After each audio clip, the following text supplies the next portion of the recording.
युवराजीसँग पनि कुरा भयो तपाईँहरूकोमा पनि पडकास्ट सुरु गर्ने के भनेर भन्नुभएको थियो. Yeah, so we audio visual room one, and I found out yes. Yeah, we met like for 2 minutes. त्यो दिन भेटेको थियो हामी. Yeah. तपाईँको बहिनीलाई भेटेँ मैले.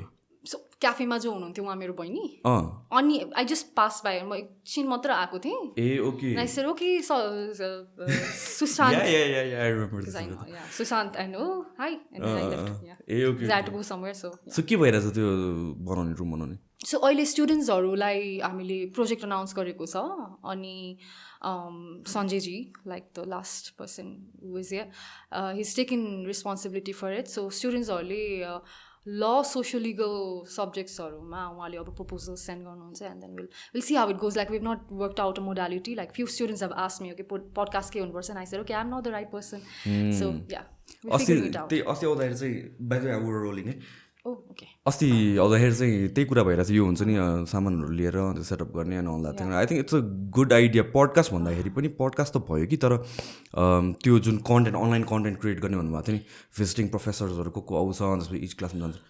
आई थिङ्क टाइमलेस कन्टेन्ट हुन्छ जस्तो लाग्यो त्यो कुरा. एब्सोल्युटली. अहिले झन् पब्लिक डोमेनमा so you must be aware about this. यो फ्री इन्फर्मेसन मुभमेन्ट भन्ने छ अहिले. So now we are in age of knowledge होइन. सो developed countryहरूमा like it's a very good system where everybody gets paid for what you write, so people stay motivated होइन लेख्नलाई आफ्नो विचार प्रस्तुत गर्नलाई. बट डेभलपिङ कन्ट्रीलाई जस्तै एउटा आर्टिकल $15 $20 पर्चेज गर्न like that's going to be too much होइन. So but then we also need to हामीसँग पनि त अपर्च्युनिटी त हुनु पऱ्यो नि to learn like to grow. So एकाडेमियाभित्र अझै धेरै यो कन्सेप्ट छ. But so which is why you'll find a lot of free information even YouTube, you know. Yes. So we would try. That's public domain ma open access information haru धेरै अहिले हाम्रो कलेजले पनि we are like trying to as much as possible try to make information like good information, you know, free create गरिरहनु भएको छ अहिले पनि. Yeah, and अहिले चाहिँ like most of those information would be in form of like articles, you know, because for us lawyers, for us law students haruko लागि त main thing would be like reading cases. Yeah. Reviewing cases, reviewing books, like reading articles. त्यो नै हो कि हाम्रो लागि analysis and expression को main medium भनेको. Multimedia, yes, because what I've noticed is and what I've read अहिले is well, psychologists they say that अहिलेको जेनेरेसनहरूको चाहिँ attention span कम भएको छ अरे. एकदमै हो. That is very I feel that in class. It is. Yeah, I have to improvise. Yeah. Like take content, you know, like 40 minutes ko content, how do I fit in 20 minutes without oversimplifying or making it as productive? It's a challenge. Yeah. Which is why like we've, you know, incorporated about oiliko, you know, state of the art ma ke cha ta oily, like how do we present content creatively bhanne me we came across, I think, and then Yuvraj ji came to your program and then he saw the power of podcasts, I think. So, yeah. He was happy pretty much. पछि भेट्दा तपाईँ घरमा पनि Yuvraj sir नै भन्नुहुन्छ? No, I'm just doing it formally. But I मैले habit चाहिँ भइसक्यो because Yuvraj sir was my teacher. So अब अहिले it's very organically नै आउँछ Yuvraj sir.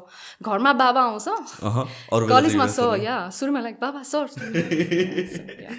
Yeah, for me मेरो पडकास्टको लागि he was like a very important turning point भनेर भन्छु. किन भन्छ मैले चाहिँ आई वाज डुइङ एकदमै कोट एन्ड कोट कस्तो भन्ने अब पडकास्ट या कन्टेन्ट भनेर भनेपछि इट्स मोर एन्टरटेनिङ एन्ड एन्टरटेनर्सहरू and that is one part of it. तर डे टु डे बेसिसमा when I talk to friends or families that's not what we talk about economy, we talk about entrepreneurship, we talk about politics. यही कुराहरू त हुन्छ नि त.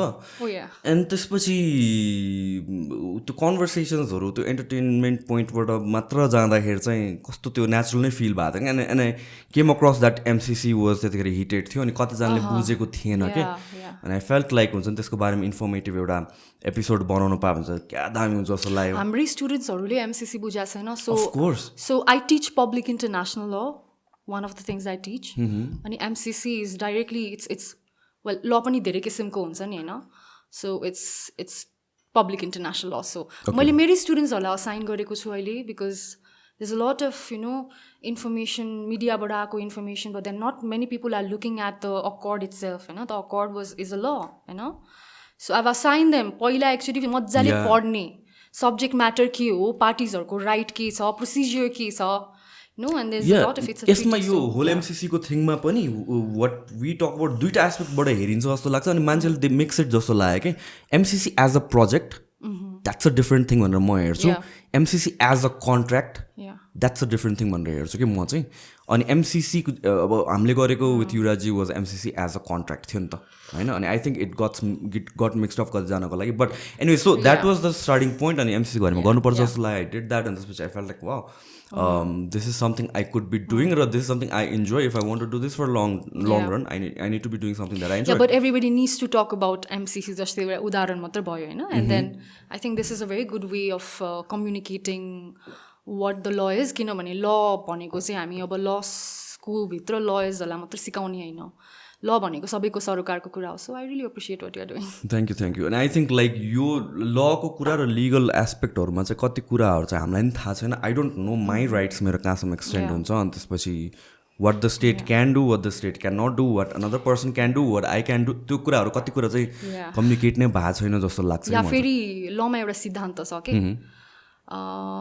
ignorance of law is not an excuse. Exactly. अस्ति सञ्जयसँग यही कुरा भएको थियो Yeah, that's probably हामीलाई सिकाइनेहरू केही फर्स्ट कुराहरू मात्रै नै पर्छ क्या यो चाहिँ ओके सो तपाईँको फिल्ड अफ एक्सपर्टिज भनेको चाहिँ इन्टरनेसनल ल इज व्हाट आई बिलिभ अनि स्पेसली ह्युमन ल ह्युमनिटेरियन ल समथिङ लाइक या सो पब्लिक इन्टरनेसनल ल भित्र धेरै हाँगाहरू पर्छन् जस्तै इन्टरनेसनल इन्भेस्टमेन्ट ल MCC is also international investment ल इन्भेस्टमेन्ट डाइमेन्सन्सहरूको पनि पर्छ होइन सो मैले सिकाउने भनेको चाहिँ पब्लिक इन्टरनेसनलको जेनरल सिद्धान्तहरू भयो for example like what's a treaty होइन how do you claim you right जस्तै भोलि गएर त्यहाँनिर डिस्प्युट आयो भने कुन कुन फरम जाने त्यसको प्रोसिजर के हुन्छ like those are the things and investment related डाइमेन्सन्सहरू चाहिँ मैले पनि पढ्न सुरु गरेको हो but I am more into human rights humanitarian law and refugee ल सो यो तिनवटा चाहिँ म बढी हेर्छु अहिले भयो ठिक छ पर्फेक्ट सो अहिलेको कन्टेक्स्टमा अब आई थिङ्क यो ह्युमेनिटेरियन ल कुरा गर्दाखेरि यो युक्रेन रसिया वारलाई चाहिँ इग्नोर गर्न सकिँदैन I think that's the biggest thing that's happening अहिले के भइरहेछ म अहिले चाहिँ लेटली फलो गरेको छैन सो अहिले अब लिगली भन्ने हो भने चाहिँ 3-4वटा कुरा भएको छ त्यसलाई पुश गर्नुभयो पनि हुन्छ है if you feel comfortable however you feel comfortable okay so अन्तर्राष्ट्रिय there's an international criminal court because अन्तर्राष्ट्रिय फौजदारी अदालत does not have the same ring to it okay? Let's say international criminal court ICC अन्तर्राष्ट्रिय अपराधहरू जति पनि गर्छन् होइन जस्तै यो मानवता विरुद्धको अपराध भन्ने सुन्नुभयो होला हाम्रो नेपालकै आर्म कन्फ्लिक्टको बेलामा पनि यो धेरै कुराहरू आएको थियो यातना जस्तै होइन इन्फोर्स डिसअपियरेन्सहरू भयो यो चाहिँ एउटा अन्तर्राष्ट्रिय अपराध हो है अनि यो युक्रेनमा जे भइरहेछ रसियन फोर्सेसहरूले जे गरिरहेछन् तर रसियन फोर्सेसले मात्र होइन चाहिँ युक्रेनियन फोर्सेसले पनि गरिरहेछ तर अहिले त्यो इन्टरनेसनल क्रिमिनल कोर्ट जसले चाहिँ अन्तर्राष्ट्रिय अपराधहरू हेर्छ war crime against humanity genocide and aggression 4वटा छ यीमध्ये 4वटा घट्या होला सो त्यसको एउटा इन्भेस्टिगेसन सुरु गरेको छ अहिले अहिले कोही माथि चार्ज लागिसकेका छैन सो त्यहाँभित्र को कमान्डर इन्क्लुडिङ पुटिन अब एन्ड हिज सबअर्डिनेट्स उसको के त्यहाँनिर के गल्ती भयो होइन उनीहरूले के अपराध गरे भन्ने कुरा अलिक पछि आउँछ तर त्यहाँनिर अहिले अब रसियाले चाहिँ जान खोजिरहेको छैन उसले के भन्छ भन्दाखेरि यो सन्धि हो जस्तै एमसिसीको कुरामा पनि आयो नि यो इन्टरनेसनल कोर्टको क्रिमिनल कोर्टको जुन स्ट्याट्युट भन्छ हाम्रो अकर्ड जस्तै त्यो स्ट्याट्युट भनेको सन्धि हो यसको पक्षमा होइन जे कुराको जुन कानुन मैले मानेकै छैन त्यो कानुनको आधारमा मलाई किन त्यहाँनिर त्यो अदालतमा मलाई बोलाइयो मुद्दा किन चलाइरहेछ भन्ने कुरा उसले रिसिस्ट गरिरहेछ एउटा कुरामा अर्को पक्षमा चाहिँ अर्को अदालत छ एउटा इन्टरनेसनल कोर्ट अफ जस्टिस भन्छ युएन अन्डर छ यो चाहिँ त्यहाँभित्र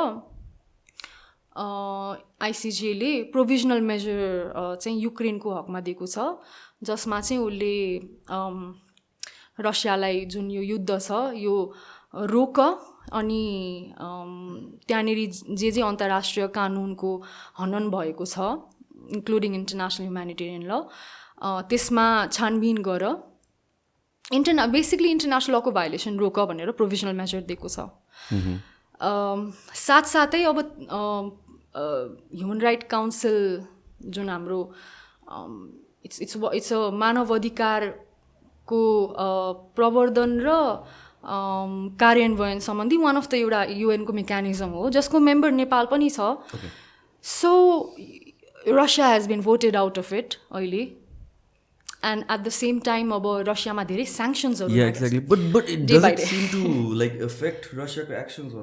म चाहिँ यस्तो हो जस्तै यहाँनिर मैले आर्टिकलहरू पढ्दाखेरि चाहिँ दुइटै कुरा आएको छ है sanctions are working sanctions are not working well त्यस्तो एज लयर्स हामी के भन्छौँ भन्दा त्यस्तो स्विपिङ जेनरलाइजेसन गर्नु हुँदैन कि it might be working in some way it may not be working in some way what I can tell you is यो स्याङ्सन नयाँ होइन रसियामा मात्र होइन फर इक्जाम्पल इरानमै पनि लागेको छ हुन चाहिँ अहिले अब अमेरिकाले now it's saying that okay I want to go in talk with Iran to to sign more economic के भन्ने ट्रिटिज बाइल्याटरल कन्ट्र्याक्टहरू हामी साइन गर्न चाहन्छौँ भनेर गरिरहेछ बट देन इरानमा पनि लगाएको छ स्याङ्सन रसियामा जब 2014मा when Russia invaded and occupied Crimea sorry तीनटा स्टेटलाई अक्युपाई गरेर 2014मा कहिले right so and the major one of them being Crimea so त्यति बेलामा पनि स्याङ्सन्सहरू लागेको थियो सो त्यो चलिरहेछ अनि अब as a teacher of public international law यहाँ कुरा के छ भन्दाखेरि यो स्याङ्सन्सको वैधानिकता first of all like legitimacy के हो because you see like sanctions दुई तरिकाले आउन सक्छन् इन इन्टरनेसनल ल जुन युएन चार्टरभित्र सेक्युरिटी काउन्सिल जुन बनेको छ जसको मेम्बर रसिया पनि हो पर्मानेन्ट मेम्बर सो कुनै पनि देशले इन्टरनेसनल पिस एन्ड सेक्युरिटी लाई थ्रेट हुने गरी अथवा हार्म हुने गरी केही एक्सन लियो भने विच वार नेचुरली पनि इन्टरनेसनल पिस एन्ड सेक्युरिटीको भायोलेसन हो यो सिचुएसन लाई अग्रेसन भनेर एउटा शब्द भन्छ होइन सो अग्रेसन भनेर डिफाइन गर्ने र एकचोटि कुनै देश अग्रेसर भइसकेपछि त्यसमा पनिसमेन्ट के हुने so there is a layers of actions है फेरि so first of all युएनले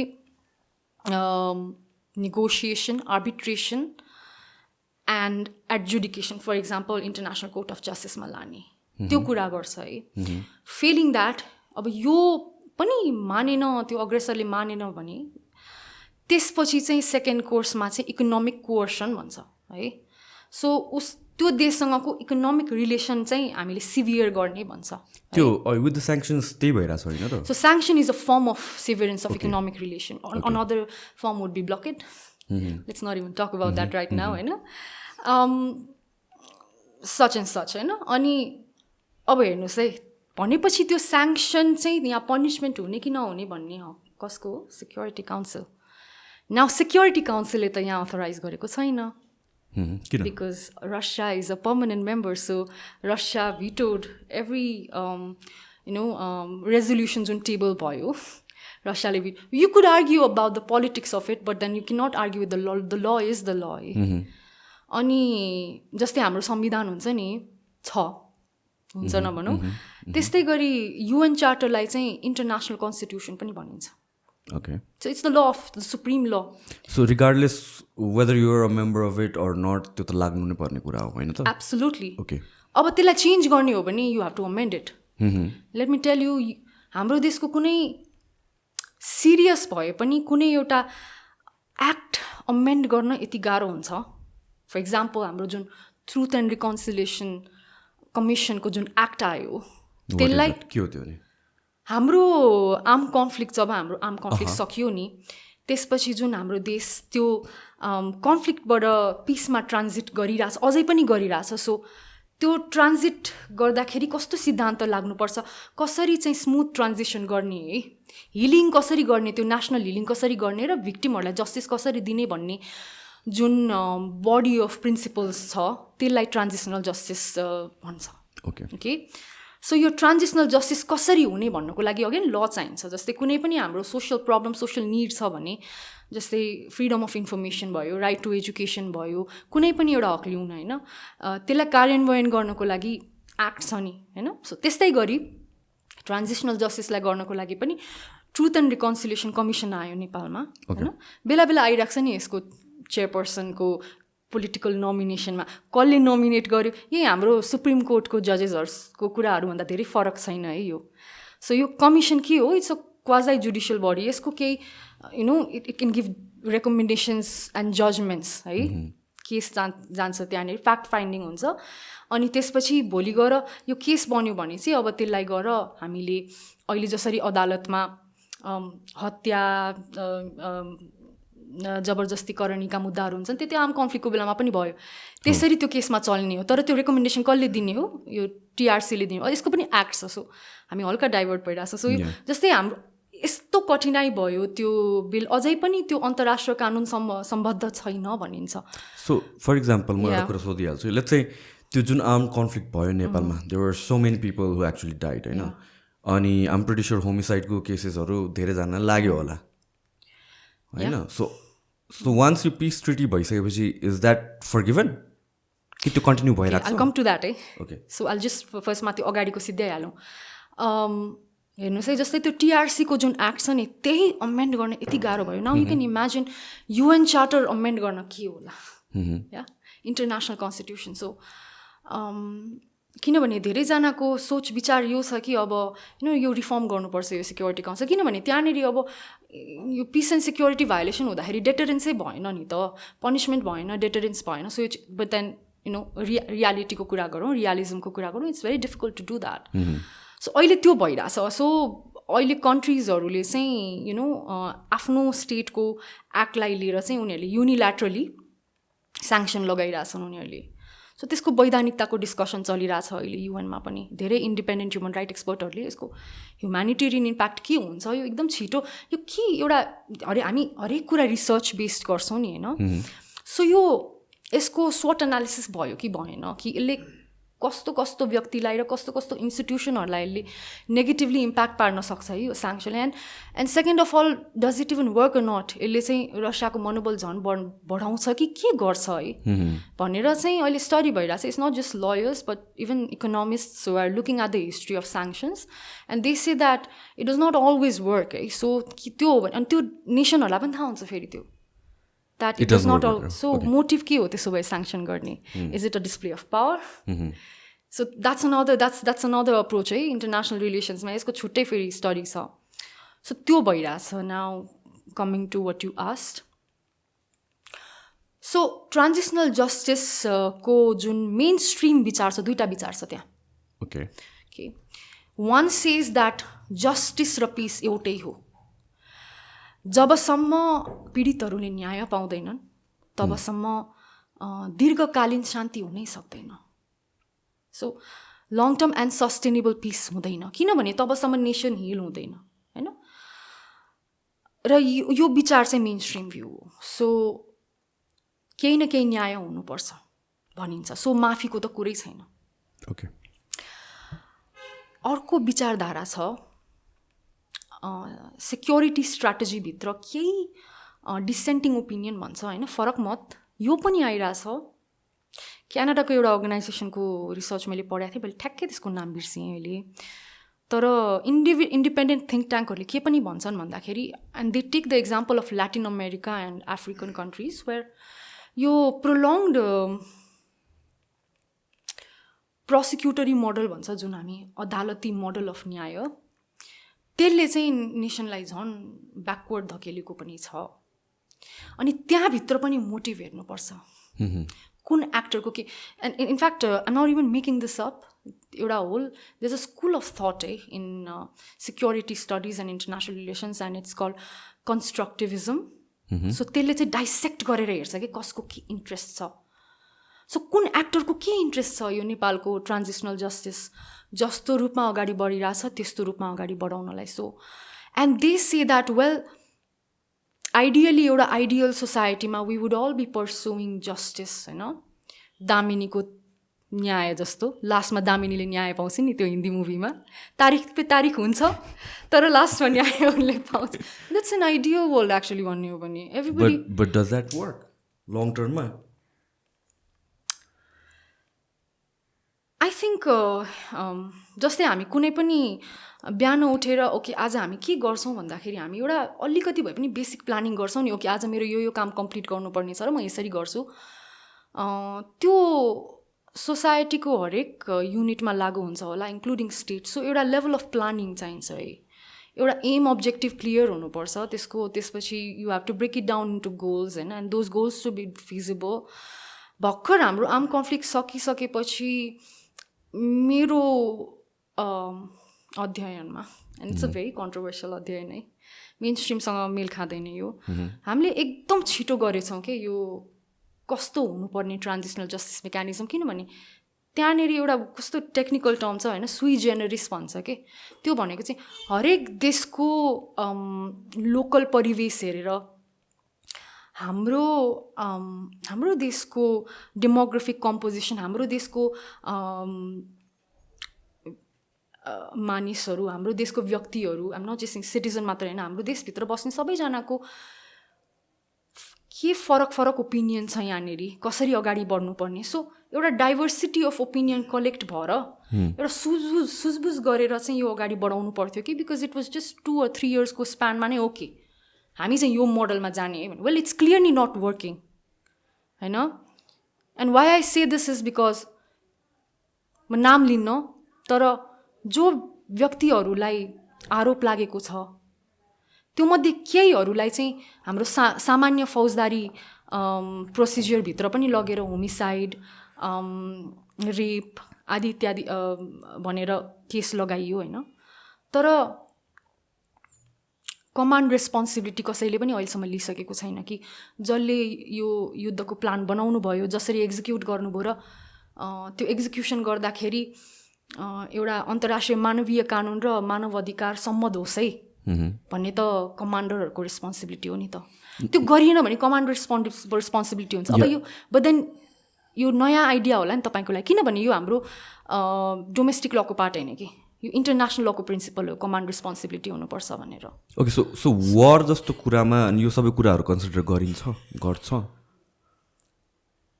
so गर्नुपर्छ ओके आई टेल यु है इन्टरनेसनल ह्युम्यानिटेरियन ल इज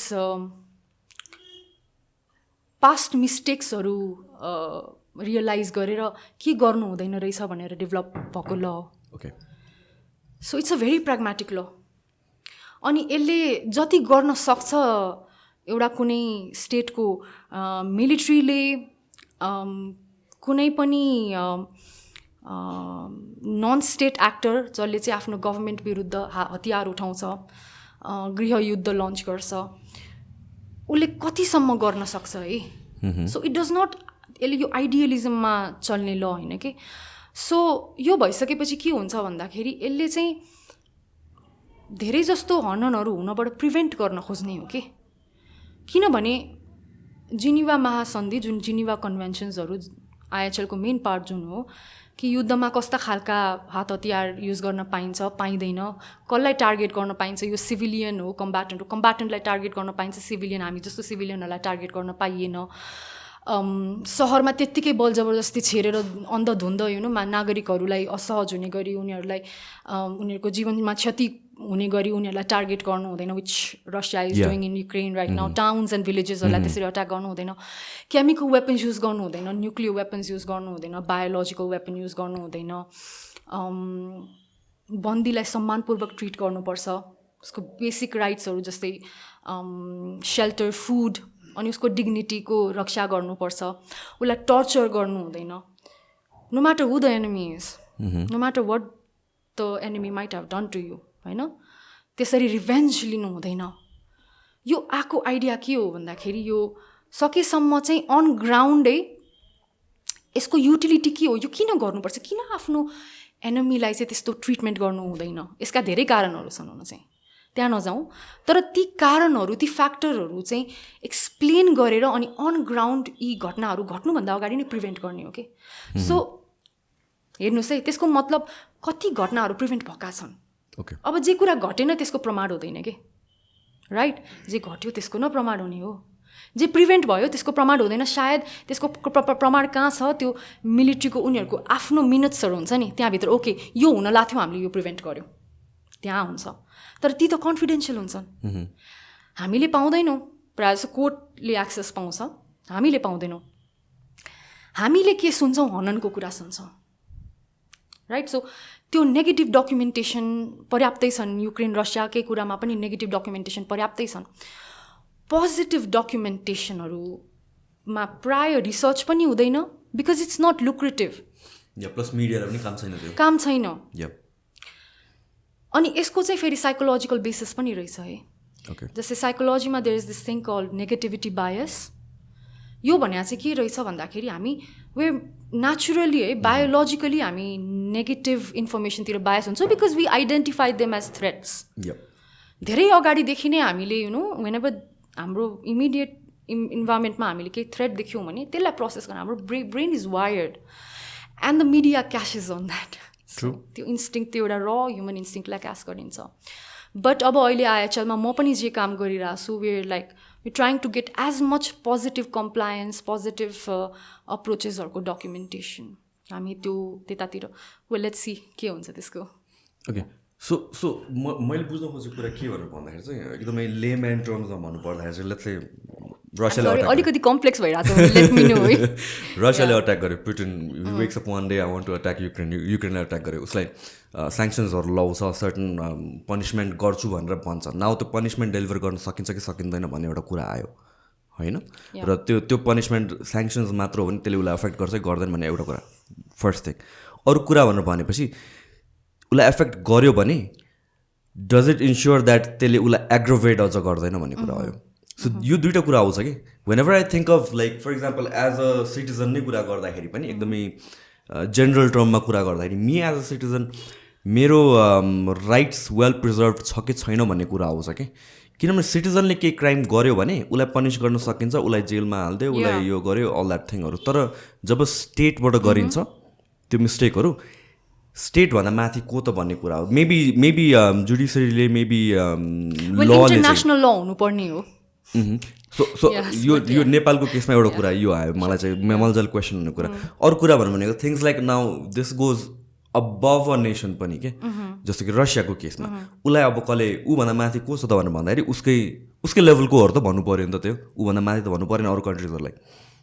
हुन चाहिँ सबै राष्ट्रहरू समान हुन्छन्, तर well that's idea of United Nations and international law as a whole भनौँ है।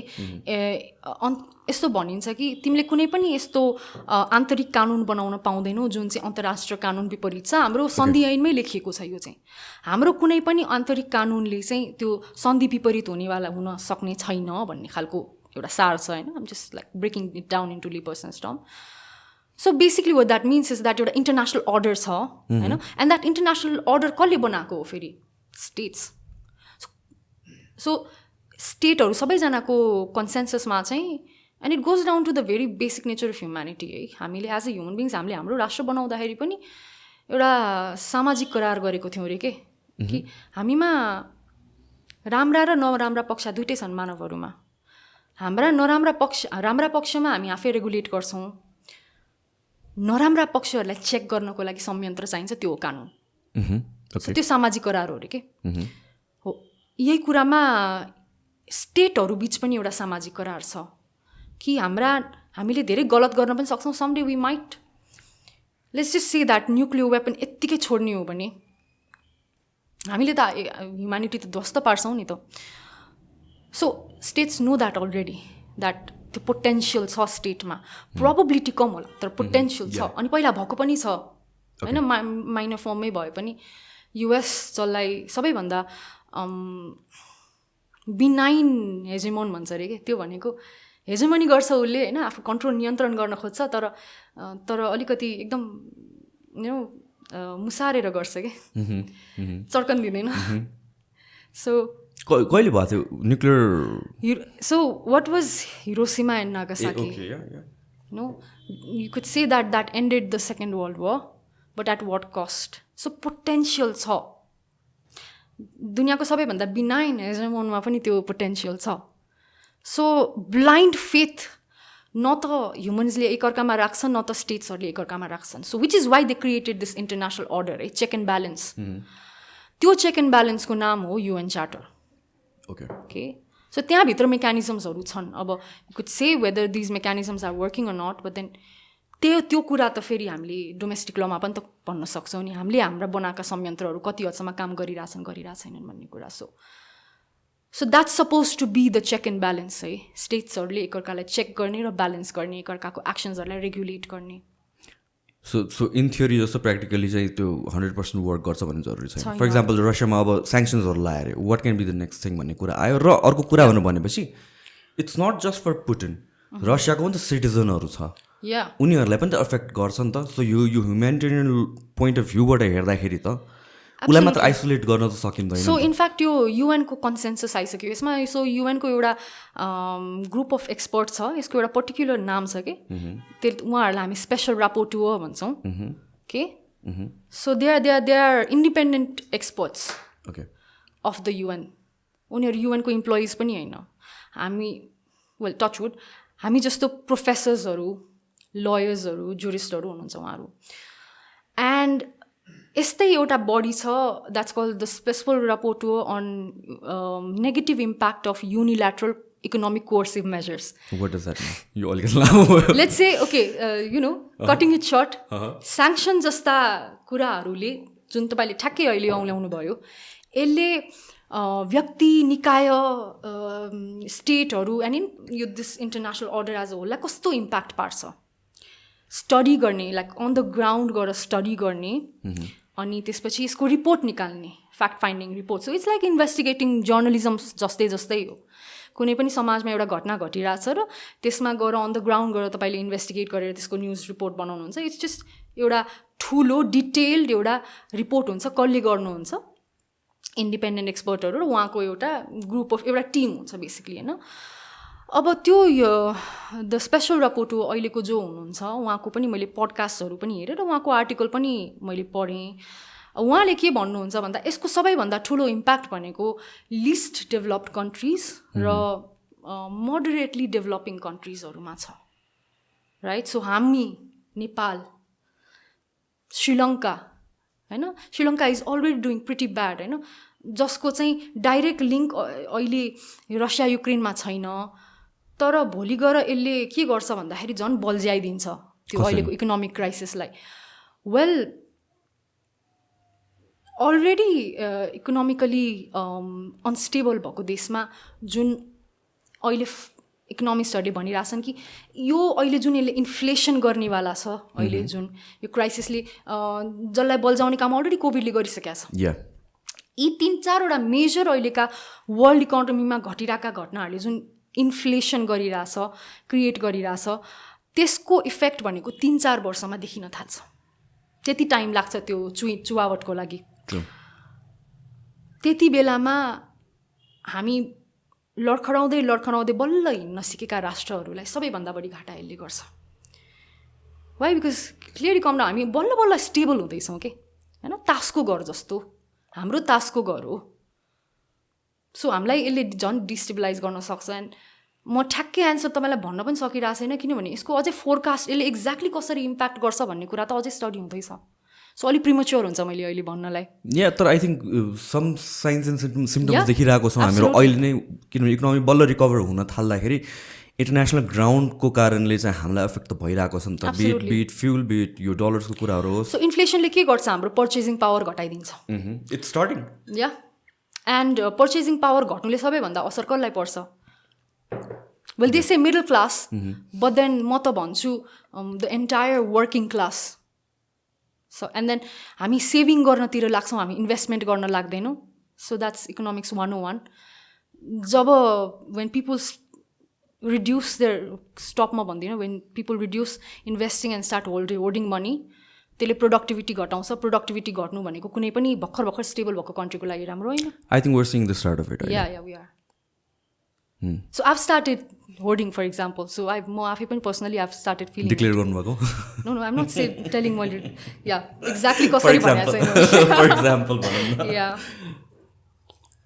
सो हो these are the things I wonder कि फर इक्जाम्पल यही भनौँ न अब पुटिनलाई अब स्टप गर्ने त कसरी गर्ने किनभने उसलाई के न के त गर्नु पऱ्यो तर केही गर्दाखेरि हाउ डु इन्स्योर त्यो अरू ठाउँलाई पनि इफेक्ट गर्दैन because I am pretty much sure it is evident that not every one in Russia र सिटिजन सबैले चाहिँ उसलाई चाहिँ साथ दिइरहेको चाहिँ छैन विथ दिस डिसिजन छैन बट पुटिनको कुरा गर्दा नि how he rose to power त्यो कुरा एकदम इम्पोर्टेन्ट छ है ओके सो लेनिनदेखि सुरु भएर इनफ्याक्ट म त अझै भन्छु त्यो पोस्ट वर्ल्ड वार एकदम प्रिमोच्योरली स्टालिनको डेथ भयो होइन त्यसपछि रसिया एकदम पपुलेसन र साइज हेर्ने हो भने एकदम ठुलो तर कम्पिटै गर्न सकिरहेको थिएन कि वेस्टसँग इकोनोमिकली है बराबरी गर्नै सकिरहेको थिएन इट वाज ओन्ली कोल्ड वारको बेलामा जुन स्पेस रेस भनियो नि होइन सो स्पटनिक लन्च गरेर जब रसियाले एउटा सिम्बोलिक सुपिरियोरिटी डिक्लेयर गर्यो ओभर युएस जसले गरेर चाहिँ चन्द्रमामा उतार्न बाध्य पनि गरायो युएसलाई जुन पछि कहिले रेप्लिकेटै भएन because obviously it was symbolic के सो त्यो त्यति बेलामा it was a declaration that okay हामी इमर्ज भइरहेछौँ है पुटिन आइसकेपछि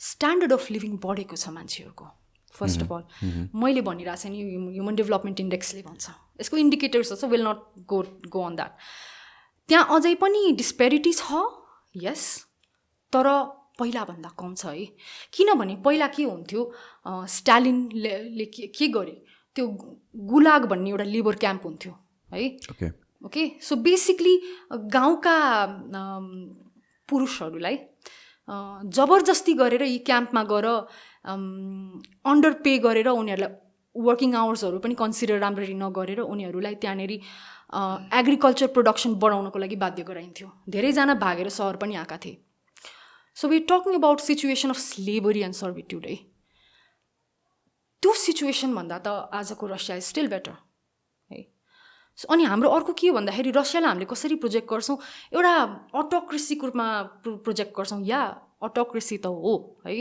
हाम्रो अनुसारको हाम्रो लिबरल डेमोक्रेसी जस्तो मोडल रसिया होइन रसियामा धेरै आफ्नो प्रब्लम्सहरू छन् कुन देशको छैन हुन त बट उसको आफ्नै प्रब्लम्सहरू छ अनि पुटिन के हो is a Statesman states person भनौँ अझै होइन उसले राम्रा नराम्रा दुइटै कुरा गरेको छन् त्यहाँभित्र है अनि धेरैजनाले अहिले आएर चाहिँ उसले जब युक्रेनमा वरै भित्रै छिरिसकेपछि चाहिँ अझै अहिले त अब उसको स्ट्रेटेजीमा धेरै लुपहोल्स पनि थाहा भइसक्यो होइन ऊ आत्तिएको देखिन्छ त्यहाँनिर डेफिनेटली है तर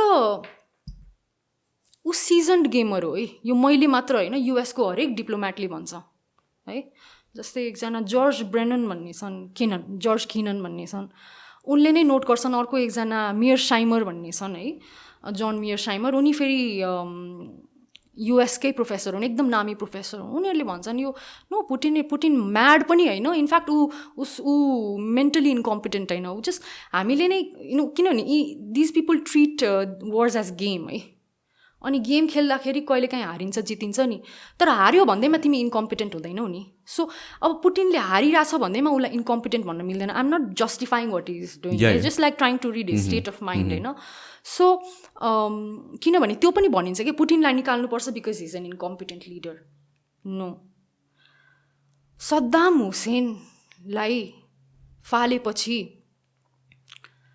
आज मिडल इस्ट र इराकको के हालत छ हामी त्यो हेरौँ त्यति बेलामा सद्दाम हुसेनलाई पनि इन्कम्पिटेन्ट टिरेनिको लिडर भनेको थियो रसियालाई त उसँग पनि तुलनामा गर्दिनँ है किनभने Russian art Russian culture Russian sports अझै पनि दुनियाँको चरम सीमामा छ नि अनि भनिन्छ है एन्थ्रोपोलोजीमा भनिन्छ तिमी सोसाइटी कति विकास भएको छ भनेर हेर्ने हो भने इन्डिकेन्टको रूपमा उसको art culture advancement in science technology भनौँ न अझै पनि वारमा मिलिट्री र सिभिलियन दुइटै टेक्नोलोजीमा रसियन क्लाउड त छ नि त उसकै टेक्नोलोजी एक्सपोर्ट हुन्छ right so that one of the way that's how they are sustaining होइन so the first question is हामीले okay are we saying that Putin ले गलत गर्यो र न्याय हुनुपर्छ? अफकोर्स एज अ लयर यदि कुनै पनि जसले अपराध गर्छ ऊ अपराधी हो भने ऊ अभियुक्त हो अहिले होइन, ऊ अभियुक्त अपराधको अभियुक्त हो भने सजाय ठहर भएमा त्यो सजाय पाउनुपर्छ उसले डेफिनेटली। तर द्याट्स अ लिगल क्वेसन। तर हामीले यदि यो भन्यो कि होइन पुटिनलाई निकाल्नुपर्छ, no, that's a political question है।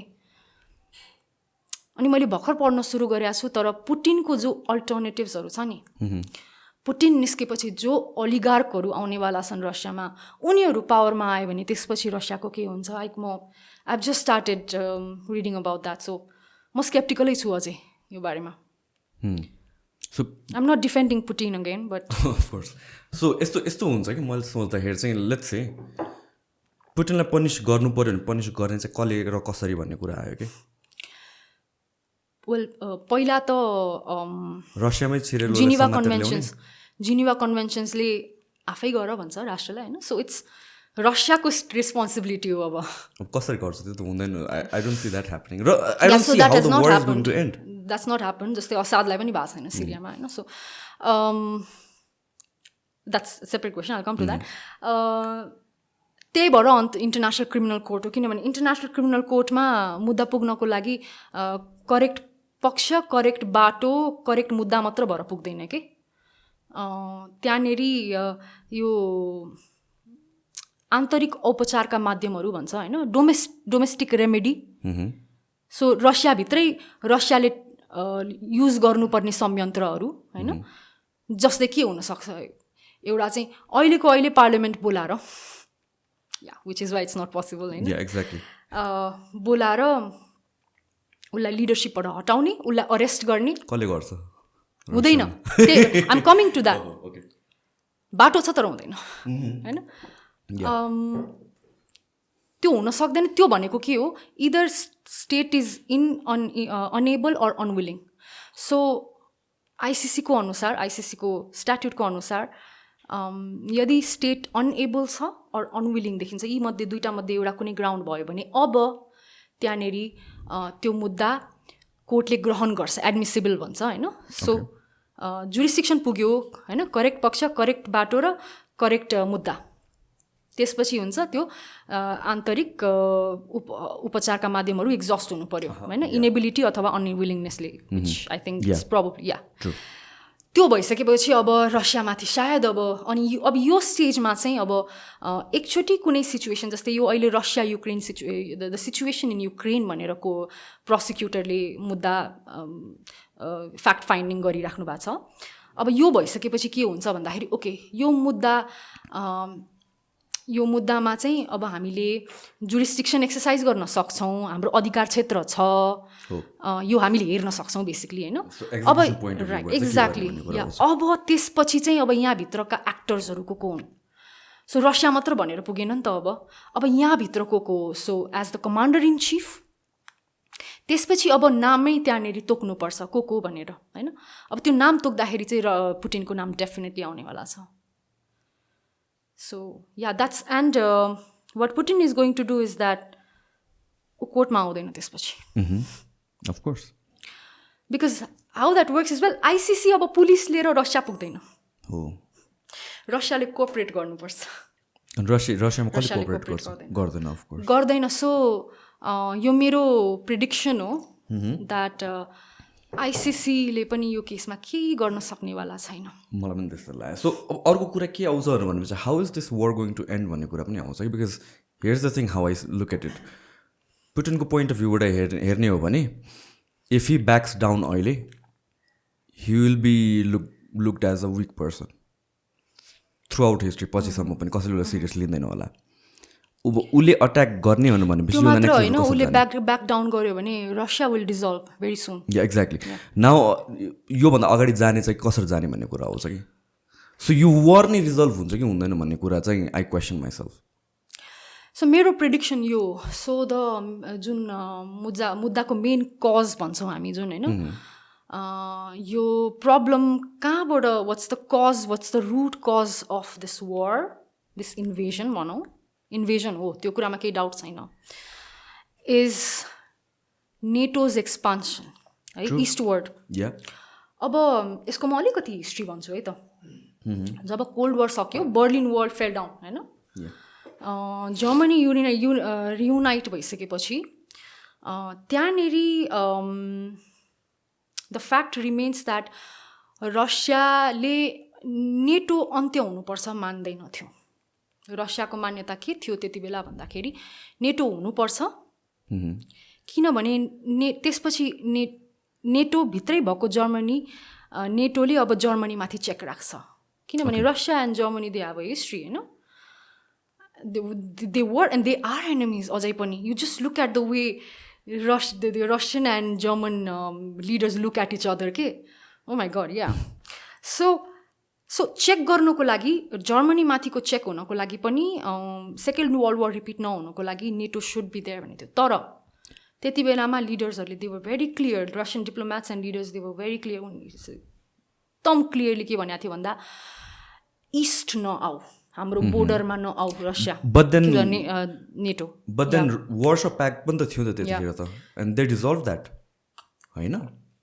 एन्ड द्याट त्यसले झन् प्रब्लम बल्झायो एक्ज्याक्टली. बिकज पहिला रसियाको क्यापिटल लेनिनग्राड जर्मनीले त्यो जित्या थियो एउटा पोइन्टमा होइन. They took it back. The Warsaw corridor was a buffer for Russia. त्यति बेलासम्म पनि रसिया विल नट गोइङ त्यो डिजल्भ कसरी भयो त्यहाँ नजाउँ है हामी. तर त्यसले के गर्यो इज इम्पोर्टेन्ट. मस्को एकदम नजिक छ. कसको? युक्रेनको एकदमै नजिक छ. वी क्यान ओन्ली इमेजिन हाम्रो राजधानी इन्डिया अथवा चाइनाको त्यति नजिक भए भए अझै हामी त सानो राष्ट्र हो. सो बट देन यहाँ ग्रेट पावर मेन्टालिटी छ रसियाको त. उसको बोर्डर त्यस्तो छ. सो उसको लागि युक्रेन भनेको के हो? उसको लागि बफर स्टेट हो है. अनि पहिला इम्पिरियल जर्मनी र हिटलरको जर्मनीले रसियालाई इन्भेड गर्न सकेको नै बिकज इट वाज एकदम ल्यान्डस्पान एकदम वाइड ल्यान्डस्पान हो नि त. युक्रेन भनेको त पहाडी बाटो होइन एकदम सजिलो बाटो हो के. सो क्यापिटल पनि नजिक अनि बोर्डर पनि त्यस्तो सहज के. न वी क्यान ओन्ली इमेजिन होइन त्यो बोर्डरमा गएर नेटोले आफ्नो ट्रुप त्यहाँ एउटा बिठाइदियो भने of course which is why realpolitik है. बिकज रियल पोलिटिक अथवा रियलिजमको बिलिफ के हो भन्दाखेरि अरू त होइन ग्रेट पावर्सहरू they are concerned about their security. Well every state is concerned about their security. But त्यति बेलामा चाहिँ यी ग्रेट पावर्सहरूले के गर्छन् डिफेन्सिभ हुन्छन् रे. So what realist they are saying is what Russia is doing is not offensive it's defensive. उनीहरूलाई NATO उसको नेबर चाहिएको छैन. That's how I view the whole thing as well. And it's just unfortunate that they had to do this. Yeah. So when will the war be over? Well, जबसम्म Russia विश्वस्त हुँदैन that NATO is not a threat to it. Because you see 3 चरणमा लगातार होइन since the mid-90s 3 चरणमा यो enlargement भएको छ होइन. चेक रिपब्लिकदेखि स्टार्ट भएर त्यसपछि इट वाज अनाउन्स्ड इन 2008 है that Georgia and Ukraine would join NATO. र यो खासमा चाहिँ एक्सप्यान्ड गर्न नपाउने भन्ने कुरा थियो के अरे होइन. नपाउने भन्ने त केही पनि हुँदैन. But it's politics. It's not about law anymore. It's about realpolitik. So NATO eastward चाहिँ एक्सप्यान्ड गर्न पाउँदैन भन्ने कुरा छ नि त. अनि recently like from what I've read फिनल्यान्डहरू पनि लिन लागेको थियो नेटोको membership. So that is troublesome for Russia. They don't want that. They don't want that. But म त अझै के भन्छु भन्दाखेरि and Russia will never invade them है. यो पनि कुरा आइरहेछ. नो मोटिभेसन के हो भन्ने कुरा हो नि त. अब वुड यु से द्याट रसियाले चाहिँ okay Putin has this USSR blue भइरहेछ अरे कि उसलाई सोभियत फिर्ता चाहियो अरे. I don't think so. किनभने युएसएसआर डिजल्भ हुँदाखेरि युएस रसियाको डिप्लोम्याट्सहरू र Russian leaders they were pretty clear that okay unmanageable भएर भएको हो. वी grew too big हाम्रो. So I don't think they want that. Now, which is why they won't probably go to Balkan states or you defensive measures ma that would be offensive. No. Right. So यो कुरा कहाँबाट आएको थियो भनेपछि I think like पुटिनले बच्चा हुँदाखेरि कि कहिले हुँदाखेरि he wrote a poem or I don't know some kind of written article where he wanted the old USSR was better kind And of then कुरा. then he joined KGB and he saw the reality. When he joined the intelligence, he found out which is why well हुन त पछिको पुटिनको विचारधारा के हो भन्ने कुरा एकदम थाहा पाउन गाह्रो छ है. He's a silent person. उसले प्राय कुरा बोल्दैन है. So we don't know what's going on in his mind. तर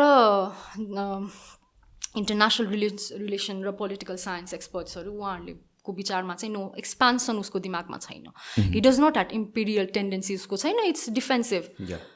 so basically that's the answer. जब त्यो प्रब्लमको जड मेटिन्छ नि, नेटोले इस्टवर्ड एक्सप्यान्ड गर्न बन्द गरेपछि या पछाडि गएपछि एन्ड सल्युसन पनि दिएको छ नै इन्टरनेसनल रिलेसन्सको एक्सपर्टले. हुन त अब कम्प्लेक्स प्रब्लमको त्यस्तो सिम्पल एन्सर हुन सक्दैन. वाट दे से इज युक्रेनलाई नेटोमा नहाल्ने डेफिनेटली. इनफ्याक्ट एउटा एक्सप्लिसिट स्टेटमेन्टै दिने that they will not be admitted into. सकेसम्म इयुमा पनि नगर्ने, सकेसम्म. एन्ड लिबरल डेमोक्रेसी प्रमोटै गर्ने हो भने होइन, जेलेन्स्की कम्स फ्रम लिबरल डेमोक्रेसीवाला उसको हो, उसलाई प्रमोट गर्ने हो भने चाहिँ बिकज योभन्दा अगाडि जुन गभर्मेन्ट थियो नि युक्रेनमा, Viktor Yanukovych, he was a pro Russian. In fact त्यो जुन कु भयो 2014मा, त्यसको इमिडिएट पछि डिफेन्सको रूपमा रसियाले क्राइमिया इन्भेड गरे हो. त्योभन्दा अगाडि रसियाले म क्राइमियालाई इन्भेड गर्छु है भनेर थ्रेट दिन्थ्यो. किन? यदि यो नेटो र इयुको एक्सपान्सन देखियो भनेर. So it was a threat थियो तर डिफेन्सिभ थियो त्यो. जब उसले ब्याक गरेको गभर्मेन्टलाई हटाइयो होइन, अनि कसरी हटाइयो भन्दाखेरि पहिला नेगोसिएसन पनि भयो होइन, अनि negotiation in a matter of days just it dissolve. अनि यानुकोभिच फ्लेड टु रसिया है.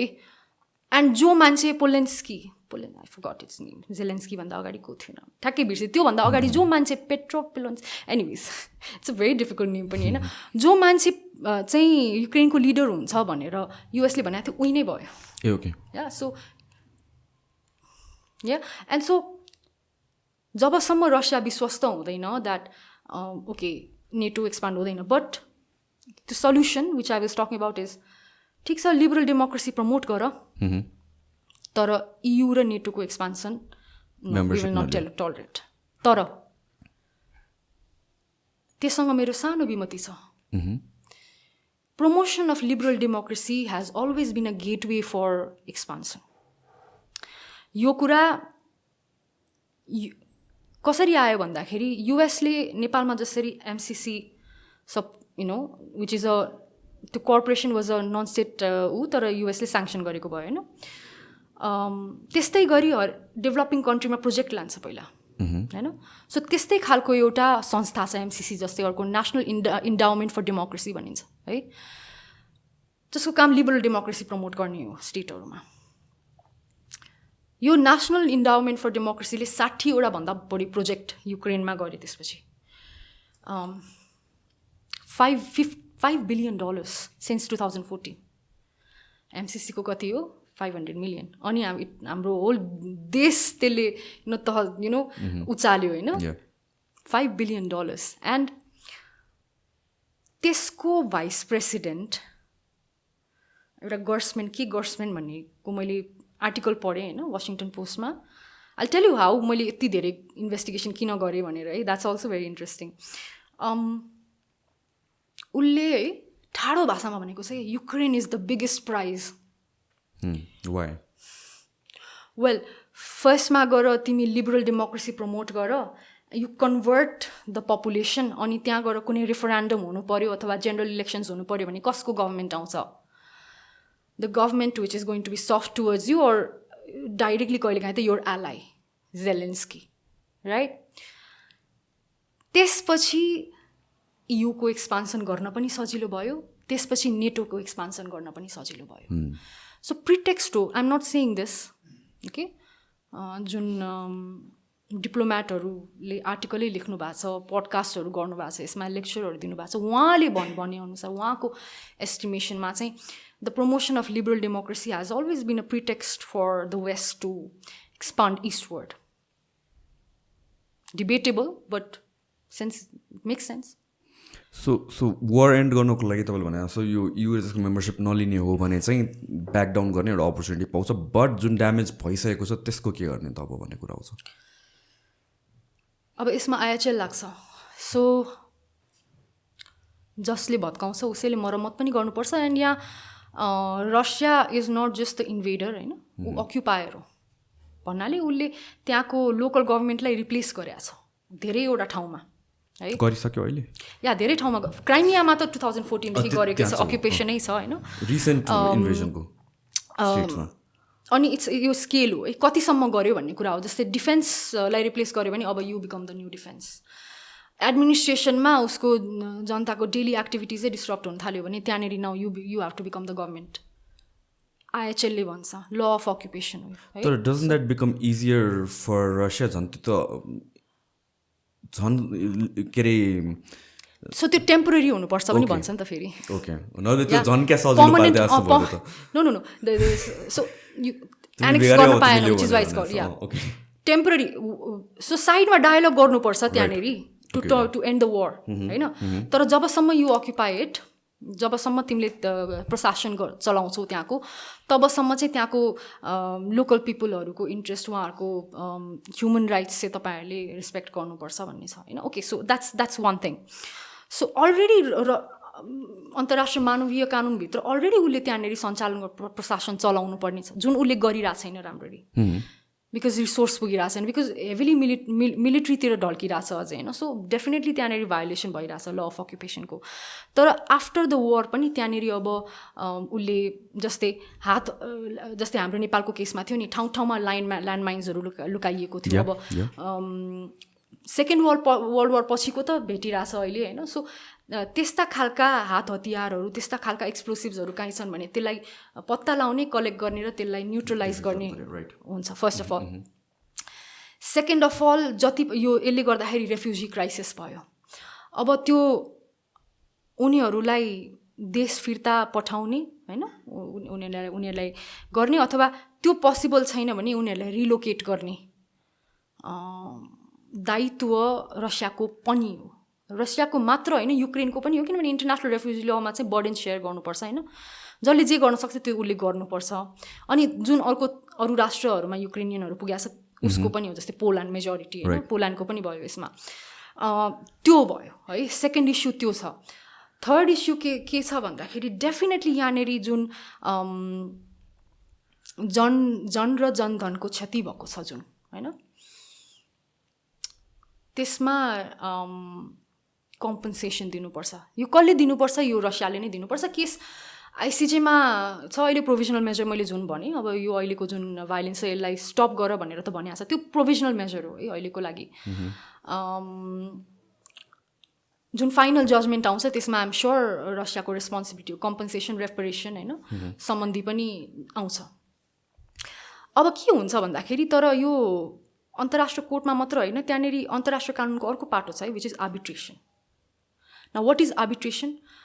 आर्बिट्रेसन भनेको पनि एउटा अदालत जस्तै हो होइन. त्यहाँनिर जजेसहरू होइन, आर्बिट्रेटर्स बस्छन्. अनि हामी जसरी यहाँ कुरा गरिरहेछौँ नि यसरी नै बसेर अब मानिलिउँ तपाईँ रसिया, किनभने म आफूलाई किन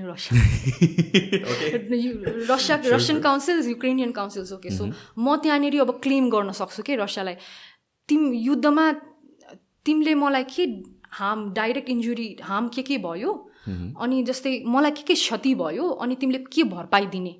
ओके. अनि अब यहाँ 3जना जो आर्बिट्रेटर्स बसिराख्नु भएको हुन्छ उहाँले चाहिँ त्यो सत्य तथ्य पत्ता लाएर, अनि 3जना चाहिँ इन्डिपेन्डेन्ट हुन्छ.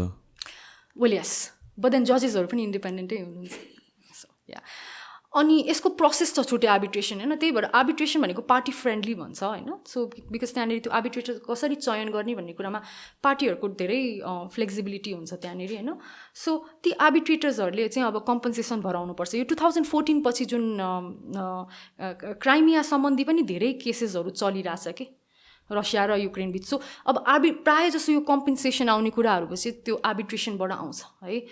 अनि कम्पन्सेसनको कुरा भयो. अब last but not the least यो जति पनि युद्ध अपराध भए, मानवता विरुद्धको अपराध भए, एन्ड जिनोसाइडको चार्ज लागेको छ रसियामा, विच इज probably यो international crime of international crimes भनिन्छ त्यसलाई, सबैभन्दा जघन्य भनिन्छ है। त्यसको रेस्पोन्स, त्यसको अकाउन्टेबिलिटी हो वार क्राइम, क्राइम अगेन्स्ट ह्युम्यानिटी र जेनोसाइड एन्ड अग्रेसन है, त्यो इलिगल युज अफ फोर्स। यो चारवटाको राज्य दायित्व, स्टेट रेस्पोन्सिबिलिटी, अनि त्यसपछि इन्डिभिजुअल क्रिमिनल रेस्पोन्सिबिलिटी अथवा व्यक्तिको फौजदारी ऊ भयो होइन रेस्पोन्सिबिलिटी। सो यो कुरा चाहिँ अब अहिले हामीले जुन कुरा गऱ्यौँ इन्टरनेसनल क्रिमिनल कोर्ट, त्यसको कुरा छ। सो यिनै हुन् अब बाँकी अब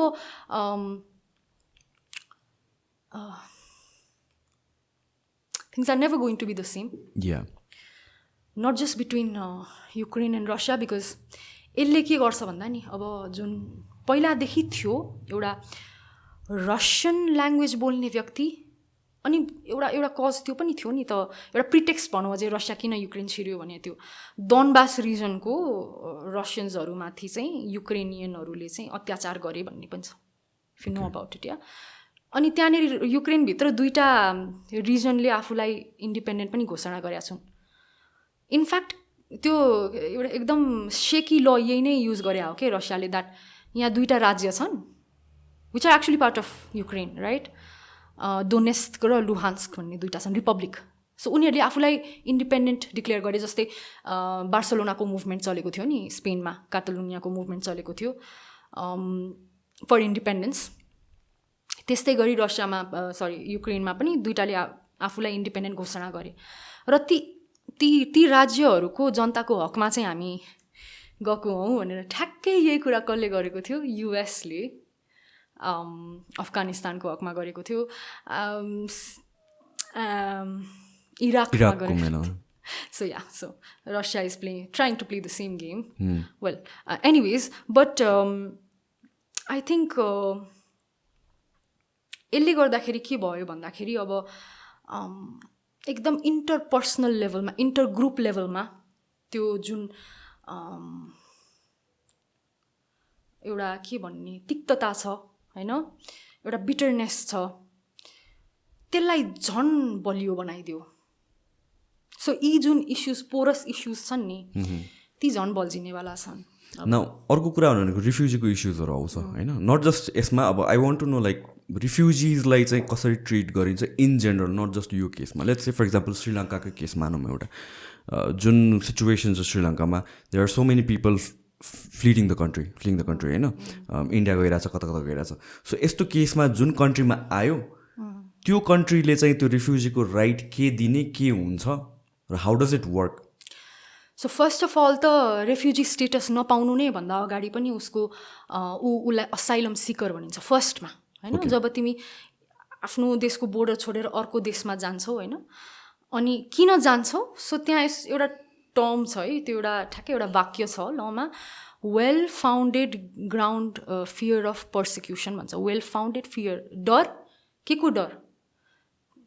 तिमीलाई पर्सिक्युट हुन्छ, तिमीलाई चाहिँ त्यहाँनिर कुनै स्टेटले बल जबरजस्ती गरेर तिम्रो ह्युमन राइट भायोलेट गर्छ, तिम्रो जिउ ज्यान, तिम्रो मर्यादा, तिम्रो सम्पत्ति जस्ता भाइटल इन्ट्रेस्ट होइन, एउटा व्यक्तिको भाइटल इन्ट्रेस्टलाई थ्रेट छ राइट। जस्ट एउटा पर्सिक्युसनले डिफाइन गरेर। सो तिमीलाई स्टेटले पर्सिक्युट गर्न सक्छ भने तिमी त्यहाँबाट भाग्न सक्छौ। मोस्टली चाहिँ जिउ ज्यानलाई खतरा छ भने होइन, अब्डक्सन हुन्छ, इन्फोर्स डिसअपियरेन्स हुन्छ, किलिङ हुन्छ। सो त्यो ब्रुटालिटीको डर छ भने वेल फाउन्डेड है, फेरि तर त्यो तथ्यमा बेस्ड हुनुपर्छ, अज्युम गरे आउनु। सो एनिवेज, सो त्यहाँ लिगल पनिसमेन्टको डर छ भने चाहिँ त्यो हुन्छ।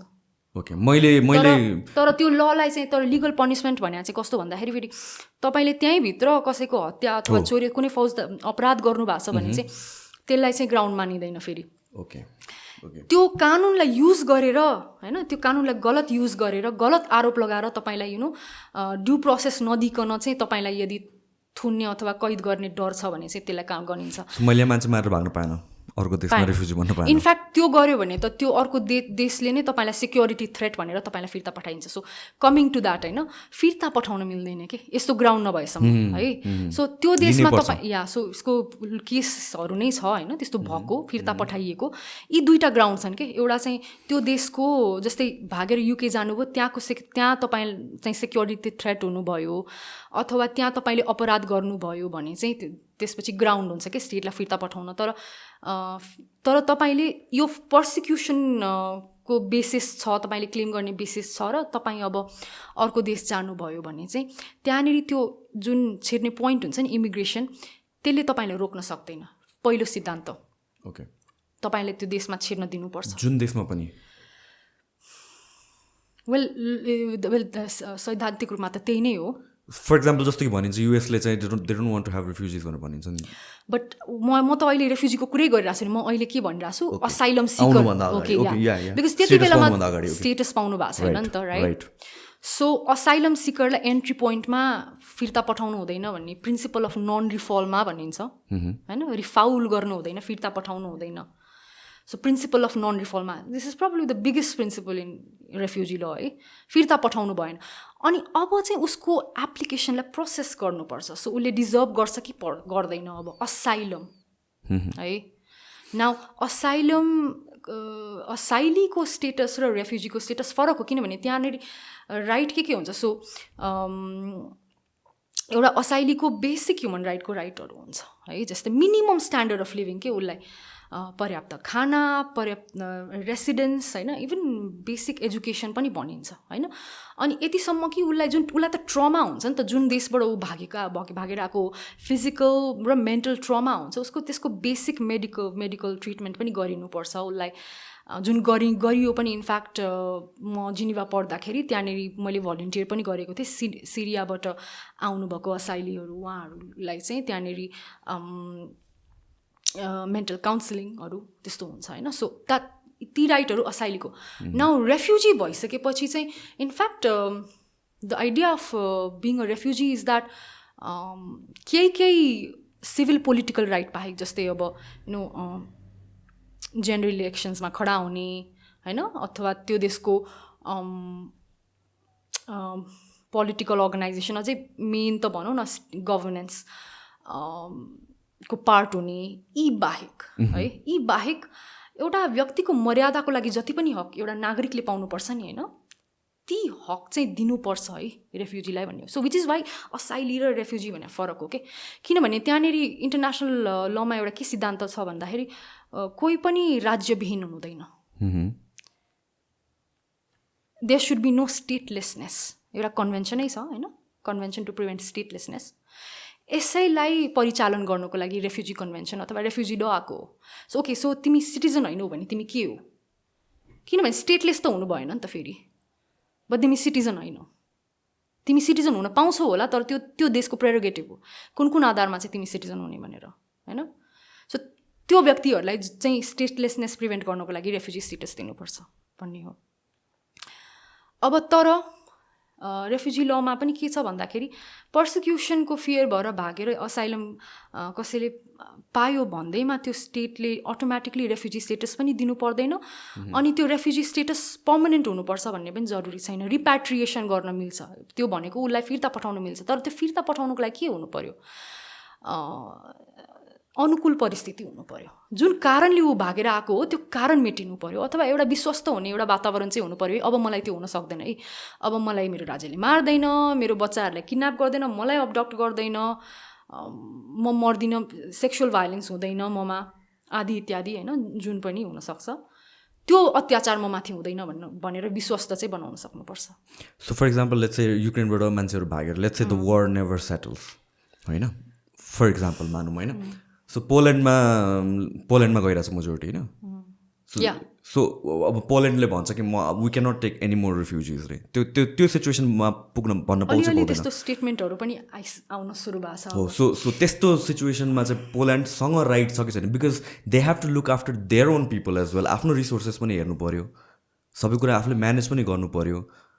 Right which is why UK left the EU किनभने EUको रिजनल ल अनुसार यो गर्न मिल्दैन क्या EUको बर्डन सेयरिङ अरेन्जमेन्ट छ है सो पोल्यान्डमा एक्सेस भयो भने अब त्यो भार अरू EUको राज्यले पनि उठाउनुपर्छ सो मेकानिजमै छ यसको होइन उनीहरूको आफ्नै गाइडलाइन्सहरू छ यो कसरी गर्ने भनेर सो युकेले चाहिँ अब के युकेमा चाहिँ रिफ्युजी एकदम बेसी अब जाँदैन अब सो बेसिकली अब यो ब्रेक्जिट यसको कन्सिक्वेन्स के हो भन्दाखेरि अब युकेले त्यो युक्रेनियन उसको आफै लियो भने उसलाई आफू मोरल ऊ लाग्यो अब्लिगेसन फिल भयो पोलिटिकल अब्लिगेसन फिल भयो भने उसले लिन्छ होइन तर अब EUको अन्तर्गत उसले चाहिन्छ त्यो बर्डन सेयरिङ अरेन्जमेन्टको पार्ट होइन यो एउटा मेन कारण थियो है त्यो बाहिर निस्किनुबाट किनभने लिबिया र सिरिया मेन चाहिँ त्यहाँबाट आएको रेफ्युजिजहरूको लोड खेप्न गाह्रो भइरहेको थियो सो उनीहरूले चाहिँ आफ्नो हाम्रो युकेको भ्याल्यु नै मेटिरहेछ भन्ने पनि कुरा आइरहेको थियो त्यहाँ Yeah, because these things can happen, especially अहिले अब नर्वे फर इक्जाम्पल नर्वे डेनमार्कहरूले पनि यो रेसिस्ट गरिरहेछन् अहिले हाम्रो जुन नेसनल फ्याब्रिक छ त्यो डिस्रप्ट भइरहेछ हामीले अनकन्ट्रोलेबल अमाउन्टमा एकदम छिटो ऱ्यापिडली चेन्ज भइरहेछ हाम्रो society because of the immigrants भन्ने कुरा आइरहेछ अहिले सो सेम थिङ युएसको केसमा पनि युएसले चाहिँ वी डोन्ट वान्ट एनी रिफ्युजिज भनेर स्टेटमेन्टहरू दिन्छ फर इक्जाम्पल प्रेसिडेन्टले दिन्छ भनौँ न होइन अनि त्यसपछि this statement is heavily politicised so त्यो गर्नु उसको राइट नै हो नि होइन र यस सो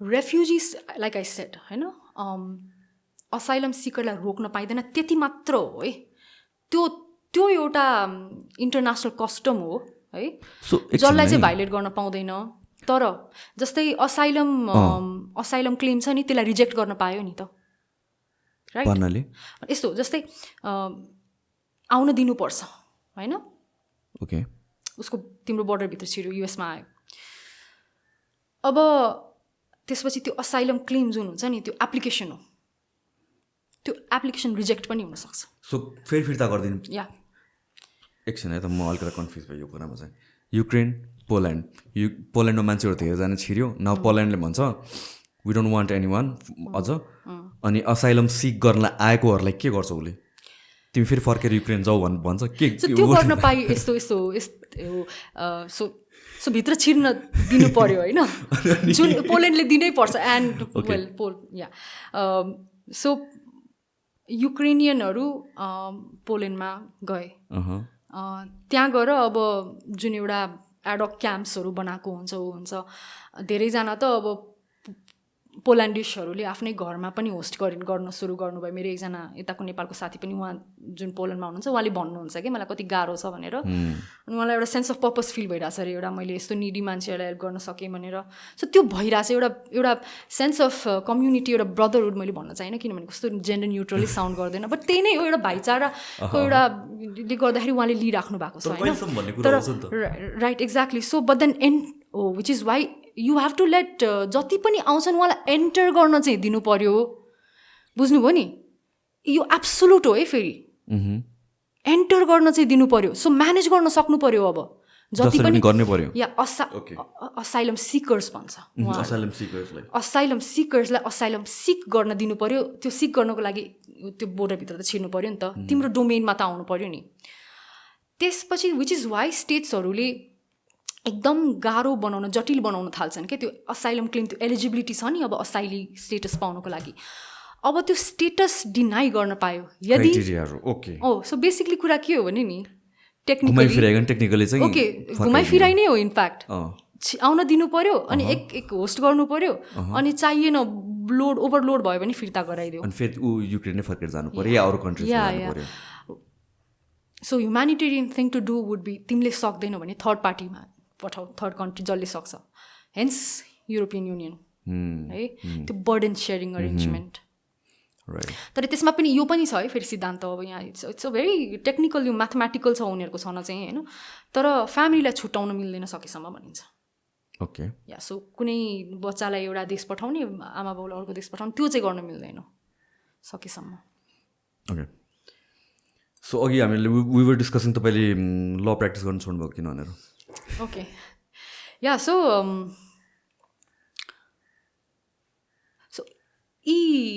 यो लका कुराहरू यति कम्प्लेक्स छन् होइन मैले कसरी ब्याकग्राउन्ड दिइरहेको छु अहिले मैले कसरी पत्ता लगाएँ मलाई इनफ्याक्ट पहिला लयरै बन्न मन थिएन. I wanted to be a journalist कि त dancer. I was going to be one of these two things. That's the contrast. Yeah, I know. No, I would have probably gone both. You know? Yeah, so यो हाम्रो mood court भन्ने कुरा हुन्छ कि अभ्यास अदालत. सो इट्स अ मक court, मक सिमुलेसन कोर्ट. आज बिहान पनि म एउटामा थिएँ, त्यहीँ जज गरेर फर्केर आएको हो. अनि त्यहाँनिर यस्तो यो ललाई युज गरेर well what's a point of लको पोइन्ट भनेको रेमेडी दिने हो नि त होइन. अनि त्यो रेमेडी केमा बेस्ड हुनुपर्छ, फ्याक्ट र लजिकमा बेस्ड हुनुपर्छ होइन. सो मलाई यो एकदम ब्युटिफुल लाग्यो क्या यो exercise of arguing before the court. अनि एउटा सेन्सिबल क्लेम लिएर रेमेडी क्लेम गर्ने मलाई कुरा एकदम ठिक लाग्यो. किनभने मैले जुन हाम्रो अदालतको अभ्यास देखिरहेको थिएँ त्यो त हल्का फरक थियो नि त. मैले के देखेँ, पोटेन्सियल देखेँ के लमा. म मात्र भन्दिनँ है, म जस्ता धेरैजना हुनुहुन्छ, अरू पनि प्रोफेसर्सहरू हुनुहुन्छ.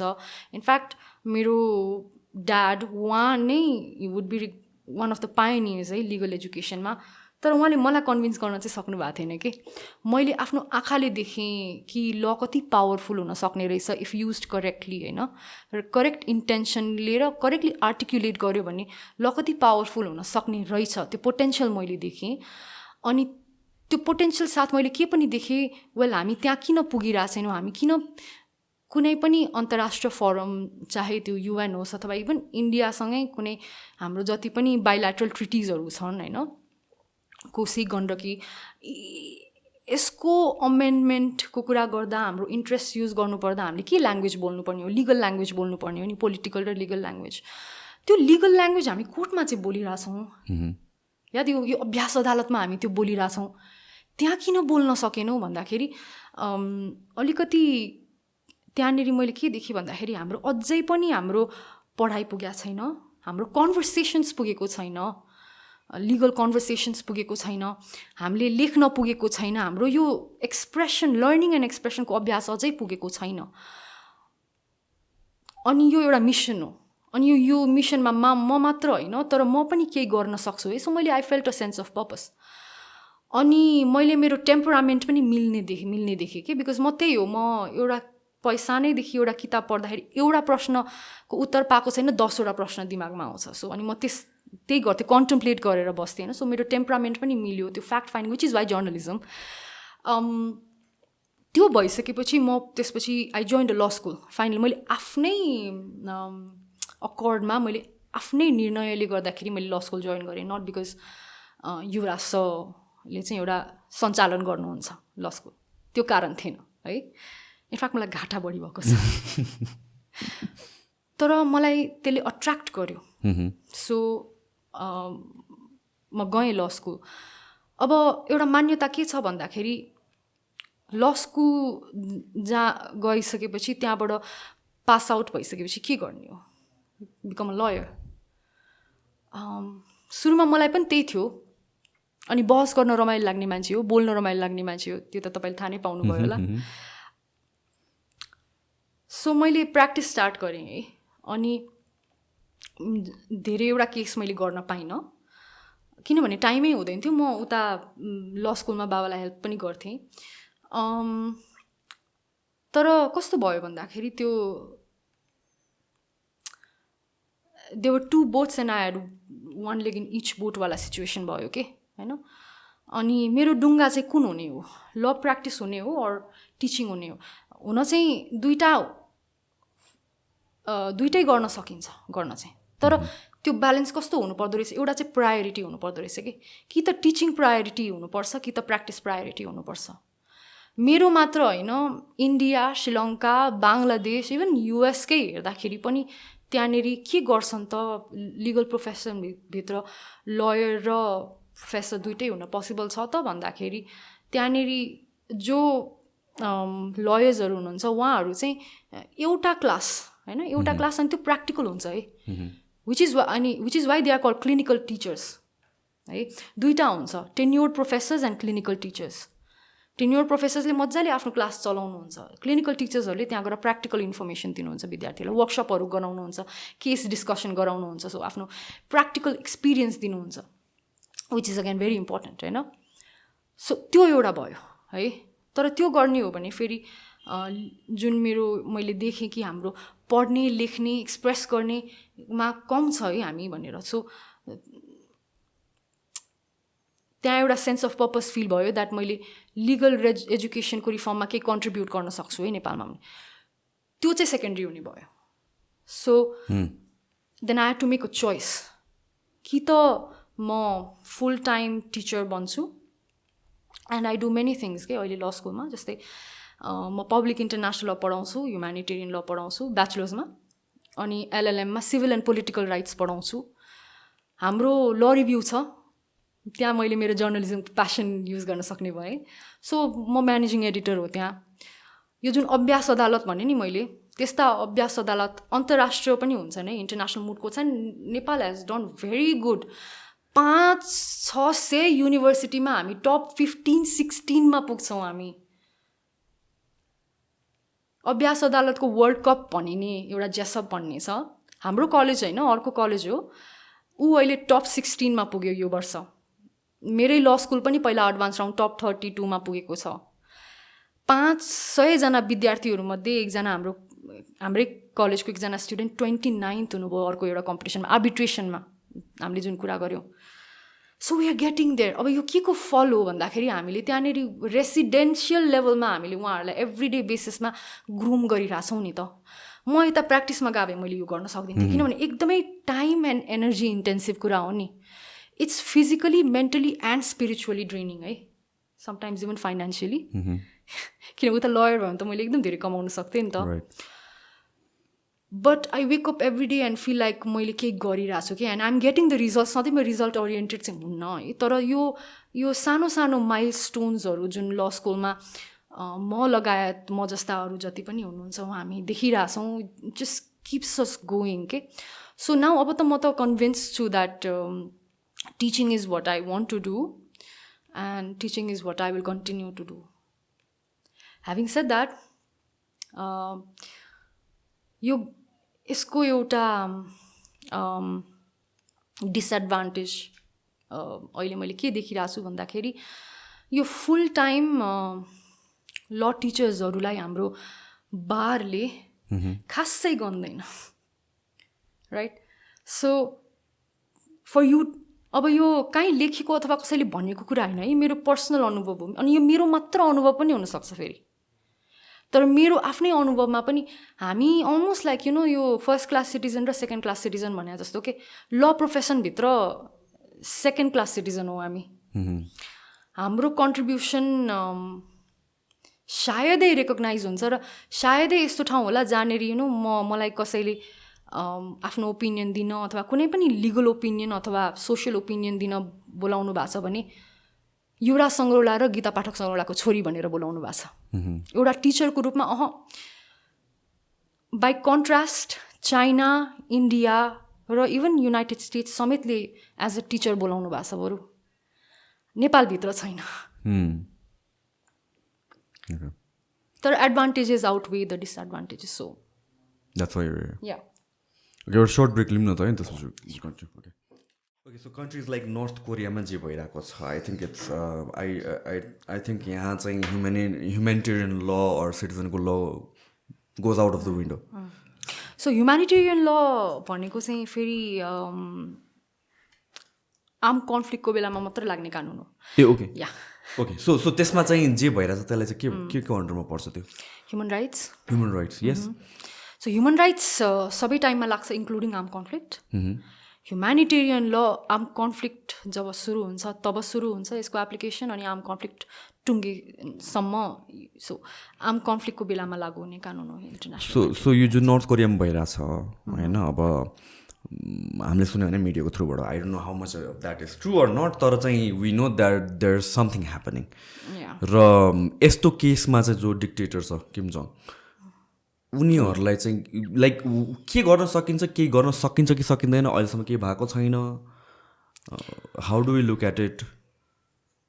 सो टेरेबल स्टोरिजहरू सुनिरहेको छ होइन रिगार्डिङ नर्थ कोरियाबाट, रेफ्युजिजहरू जो भागेर आएको छ. या आई थिङ्क डिफेक्टर्स भन्छ क्यारे होइन या बट द्याट्स नर्थ कोरियन्सहरूले डिफेक्टर भन्छ अरूकोलाई अनि उनीहरूको स्टोरी टेलिङबाट उनीहरूले भन्छन् कि कतिसम्म सो नर्थ कोरियामा अहिले जुन खालको आफ्नो सिटिजनहरूलाई नर्थ कोरियन स्टेटले जसरी ट्रिट गरिरहेछ वेल फर्स्ट अफ अल त्यसलाई मोडर्न डे स्लेभरी भन्छ ओके न वाट्स स्लेभरी सो एउटा ह्युमन बिइङलाई ह्युमन बिइङको रूपमा चिनाउनुको लागि उसलाई जे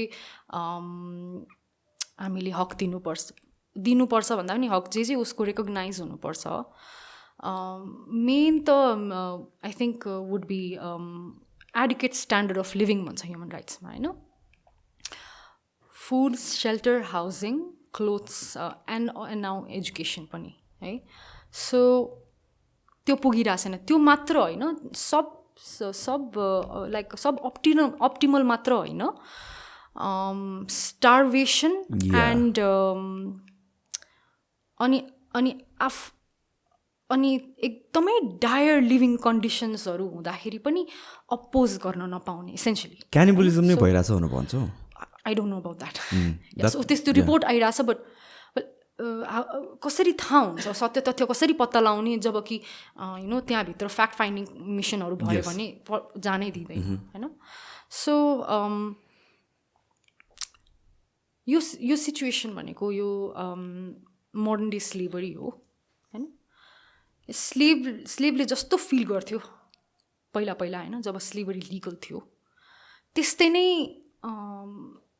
भनौँ न लिभिङ कन्डिसन्स छ अहिले है लेबर क्याम्प्सहरू चल्छन् होइन जुन मैले अघि गुलाग भने नि रसियाको त्योभन्दा पनि बत्तर भन्छु अझै म यसमा के गर्ने सो अब यसमा कुन चाहिँ अन्तर्राष्ट्रिय कानुन लागू हुन्छ भन्ने कुरा किनभने नर्थ कोरियाको ल त अब मैले स्टडी गरेको छैन है त्यही भएर म चाहिँ यसमा अब आई बेग माई इग्नोरेन्स त्यही भएर मैले भन्न मिल्दैन मैले नर्थ कोरियाको संविधानसम्म पनि हेरेको छैन तर ह्युमन राइट्स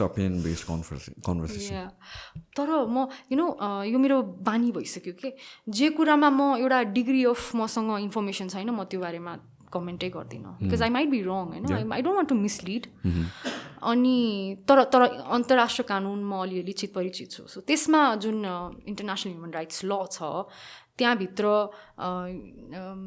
चाहे त्यो टर्चर कन्भेन्सन होस् सो टर्चर यातना प्रिभेन्ट गर्ने ऊ भयो अथवा भनौँ न आइसिसिपिआर भन्छ सिभिल एन्ड पोलिटिकल राइट्स होइन सो सिभिल राइट्सहरू भयो अनि पोलिटिकल राइट्सहरू भयो अनि त्यसपछि economic social and cultural right पनि भन्छ अर्को so there is another one होइन सो समष्टिगत रूपमा civil political economic social and cultural राइट्सहरू धेरै भायोलेट भएको छन् होइन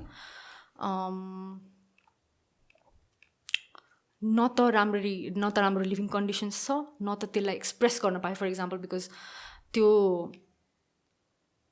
फ्रिडम अफ एक्सप्रेसन हो नि त होइन टु अपोज यो गभर्मेन्ट यदि गभर्मेन्टले चाहिँ तिम्रो वेलफेयर तिम्रो वेलबिइङको सुरक्षा गरेन स्योर गरेन भने चाहिँ त्यति बेलामा चाहिँ नागरिकले अपोज गर्न पाउनु एउटा कुनै एउटा संयन्त्र त हुनु पऱ्यो नि जहाँ गएर उसले कम्प्लेन गर्न पाओस् जस्तै हाम्रो उसमा छ नि रिट पिटिसन भयो फर इक्जाम्पल होइन सो त्यस्तो खालको संयन्त्रहरू कि त छैनन् होइन अथवा भए पनि नाम मात्रको छन् अनि त्यहाँनिर बायस छन् ती संयन्त्रहरू किनभने राज्यको विरुद्ध किमजुङको गभर्मेन्टको विरुद्ध जाने गरी कुनै पनि त्यहाँ डिसिसन आउँदैन एब्सोल्युटली है चाइनाकै कुरा गरौँ चाइनामा कन्भिक्सन रेट 90% भन्दा बढी छ अरे मुद्दामा यो मान्छेलाई के आरोप लाग्यो भने स्टेट क्राइम अगेन्स्ट द स्टेटको आरोप लाग्यो भने राज्य विरुद्धको अपराधमा उसलाई त्यहाँनिर केही अभियोग लाग्यो भने 90% भन्दा बढी कन्भिक्सन रेट भनेको इमेजिन गरौँ ठहर हुन्छ तिमी पऱ्यो भने तिमी ठहर भयो नर्थ कोरिया त अब हामी त्यस्तो खालको सिचुएसन छ होइन अब यस्तो बेलामा मानव अधिकारले के भन्छ भन्दाखेरि राज्यको उत्तरदायित्व हो पहिला आफ्नो देशको नागरिकको आफ्नो मानिसहरूको मानव अधिकार सम्वर्धन गर्नु सुरक्षा गर्नु भनेको त्यही राज्यको उत्तरदायित्व हो भने अब त्यो राज्यले गर्न नसकेको खण्डमा के हुन्छ भन्ने कुरा हो नि त अब त्यहाँनिर केही बाटोहरू छन् जस्तै युएनमा ह्युमन्स फ्याक्ट फाइन्डिङ मिसनहरू छन् इन्क्वायरीहरू छन् जस्तै त्यहाँनिर चाहिँ के हनन भयो कुन मानव अधिकारको हनन भयो है त भनेर इन्क्वायरी कमिसनहरू बन्न सक्छन्, जस्तै अहिले युक्रेनमाथि बनेको छ होइन, अहिलेसम्म बनेको छैन। नर्थ कोरियामाथि नो आएको छ। ओके सो युएनले रेजोल्युसनहरू पनि पास गरेको छ, जेनरल एसेम्ब्लीबाटै रेजोल्युसन पनि पास गरेको छ। एन्ड देयर्स नर्थ कोरिया कति धेरै सन्धिहरूको पक्ष पनि छ है, यो मानव अधिकारको सन्धिहरूको पक्ष पनि छ। त्यो सन्धिको पक्ष भएपछि रिपोर्ट बुझाउनुपर्छ के, स्टेट कन्ट्री रिपोर्टहरू पनि बुझाउनुपर्छ। नर्थ कोरिया ओके अगेन म यहाँनिर आफ्नो इग्नोरेन्स बेक गर्छु, नर्थ कोरियाले कति गरेको छ भन्ने कुरा मैले फलोअप गरेको छैन, तर मैले एकदम मैले कम्पेयरै गरेर हेर्ने हो भने पनि नेपालले त कति रिपोर्टहरू टाइममा बुझाएको छैन भने नर्थ कोरियाको के हालत होला म भन्न सक्दिनँ होइन। सो बट देन के हुन् भन्दा यी हार्ड एक्सन्सहरू होइनन् के, एकदम कठोर एक्सन्सहरू होइनन् भन्नाले जस्तै कुनै अपराध भयो भने त्यहाँनिर पनिसमेन्ट हुन्छ, कम्पन्सेसन दिनुपर्छ भन्ने कुरा हो नि त। यी भनेको के हो, यसलाई चाहिँ युएनमा नेमिङ एन्ड सेमिङ भन्छ कि, कुनै राज्यले ओके ह्युमन राइट्स भायोलेसन गरिस् भनेपछि ओके उसलाई अब ओके त राम्रो राज्य होइनस् है, तैँले राम्ररी प्रशासन गर्न सकेका छैनस् भनेर उसलाई अब बेइज्जत गरिदिने, naming and shaming tactic. This does not work in North Korea.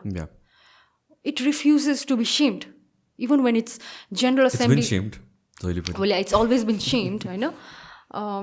But it refuses to, feel shamed. Yeah. So what can we do about it is, I don't know, North Korea like more rogue nation भन्ने कि नभन्ने, rogue nation as in let's say भनौँ न, पहिला त्यो हिन्दी मुभीमा पनि देखिन्थ्यो नि डाकुहरू। अब दे आर डाकु बिकज उनीहरू कानुनै मान्दैनन् के, त्यो राज्यको ल एन्ड अर्डर उनीहरू मान्दैनन्, उनीहरूको प्यारलल छ क्या त्यहाँनिर। त्यस्तै खालको प्रवृत्ति देखिया छ नर्थ कोरियामा अहिले। सो ऊ कस्तो भन्दाखेरि ऊ त्यो संयन्त्र कि त बहिष्कारै गरिदिन्छ होइन, अथवा बहिष्कार होइन अलिअलि त्यो डिप्लोमेटिकली बेला बेला हल्का करेक्ट हुनको लागि होइन, चाइना रसियाहरूसँग डिप्लोमेटिकली करेक्ट हुनको लागि कि उताको पनि डिप्लोमेटले भन्छन् कि फेरि होइन यो नआउने काम नगर, युएनआइज उपस्थित हो, त्यो आफ्नो रिपोर्टहरू पनि बुझा बेला बेला भनेर। सो अलिकति त्यो चेक एन्ड ब्यालेन्सको जुन मैले कुरा गरेँ नि इन्टरनेसनल अर्डरमा, त्यो अलिअलि त्यो प्रेसर आउँछ है soft एलाइजहरूबाट including China.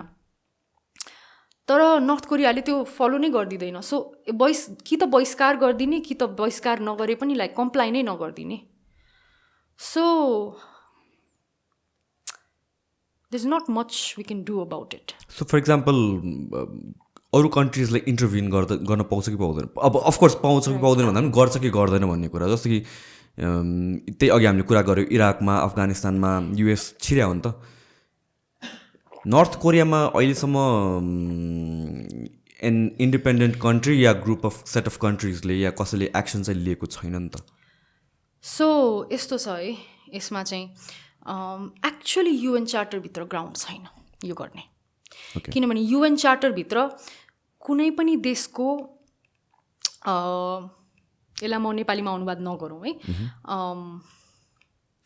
सार्वभौमसत्ता that's a Nepali word होइन। सो कुनै पनि देशको सभरेन्टी र टेरिटोरियल इन्टिग्रिटी होइन यसको विपरीत हुने गरी बल युज गर्नु हुँदैन भन्ने के हो सिद्धान्त होइन, right. So basically you can not use force against the territorial integrity of any country. तर युएसले गर्दाखेरि के भयो त्यसको? Okay I get to that. So यसको एउटा मात्र एक्सेप्सन छ युएन चार्टरमा, okay, and that is self defence, आत्मरक्षा, okay, right, okay, make sense. So what Ukraine is doing against Russia, आत्मरक्षा। अब कि त यो इन्डिभिजुअली एउटा देशले लिन पनि सक्यो अथवा कलेक्टिभली लिन पनि सक्यो है। अनि यी बाहेक ग्राउन्ड छैन। अब यसको म धेरै डिटेलमा जान्न, तर यही ग्राउन्ड हो है युएन चार्टरभित्र। अनि युएन चार्टर के हो? International constitution. सो जुन इराकमा छिर्ने बेलामा युएसले भन्यो कि they have like bio weapons and everything. इराकमा के भन्यो भन्दाखेरि so self first of all है म यसको लागि चाहिँ हल्का म सेल्फ डिफेन्सको एक्सप्लेनेसन गर्छु।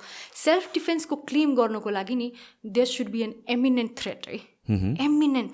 जस्तै मैले भनौँ न अहिले तपाईँलाई अथवा कसैलाई भनौँ न बल प्रयोग गरे इन्डिकेसन त हुनु पनि, त्यसको इन्डिकेसन के हुनसक्छ? मैले एकदम आक्रामक रूपमा अथवा कुनै धारिलो अथवा जस्तो सुकै भने हतियार युज गरेर अथवा केही आफ्नो बडी ल्याङ्ग्वेजबाट चाहिँ तपाईँलाई अब्युज गर्न खोजेँ अथवा तपाईँमाथि भाइलेन्स इन्फ्लिक्ट गर्न खोजेँ भने त्यहाँनिर त्यो एमिनेन्स हुन्छ नि त होइन यो हुन लागेको छ है यो अब तत्कालै यो तुरुन्तको तुरुन्तै हुन्छ सो द्याट्स एमिनेन्स होइन एमिनेन्ट थ्रेट हुनु पऱ्यो क्या सेल्फ डिफेन्स गर्नको लागि चाहिँ होइन युएसले के कुन आधारमा इराकमा छिरेको हो एमिनेन्ट थ्रेटको आधारमा होइन उसले भन्यो इराकले न्युक्लियर वेपन डेभलप गरिरहेछ बायो वेपन पनि डेभलप गरिरहेछ भन्ने कुरा मेन चाहिँ न्युक्लियर वेपन हो मेन चाहिँ न्युक्लियर वेपन अनि उसले किन डेभलप गर्न चाहिँ किन नपाउने सबै कन्ट्रीको राइट छ यस्तो साइन्टिफिक स्टडीको लागि गर्न पाइन्छ so biological weapons convention so यसमा पनि कन्भेन्सन छ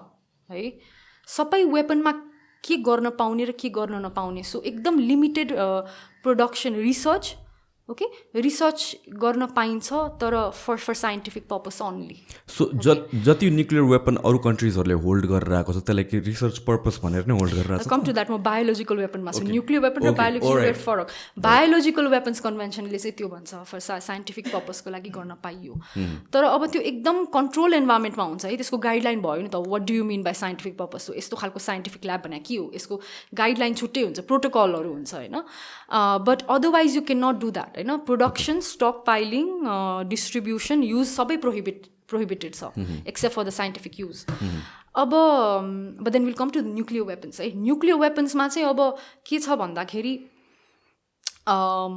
so they were already second world वारको टाइममा दे वर अलरेडी न्युक्लियर आर्सनल्सहरू थियो देशहरूसँग होइन अनि आफ्टर द्याट पनि keep on developing so nuclear weapons चाहिँ के छ भन्दाखेरि अचम्मको कुरा भन्छु म biological weapons are prohibited nuclear weapons are not why well politics 5 states politics 5 वटा जति न्युक्लियर स्टेटहरू छ नि जोसँग न्युक्लियर वेपन्स छ र न्युक्लियर डिटेरेन्स गर्न खोज्छन् जो मसँग न्युक्लियर वेपन छ है मलाई प्रोभोक नगर मैले चलाइ त्यसको आधारमा एकअर्कालाई कन्ट्रोल गर्छन् रे के which Russia and US did to each other during the cold war cold war did not really escalate into world war 3 because दुइटैले एकअर्कालाई मसँग न्युक्लियर आर्सनल छ भनेर चेक गरिरहेको थिएँ यसको आधारमा वार प्रिभेन्ट गर्नेलाई चाहिँ न्युक्लियर डेटरेन्स भन्छ के सो पर्पस छ न्युक्लियर वेपन्सको है so the world knows this है so the security strategists and political scientists and diplomats they know this है nuclear deterrence works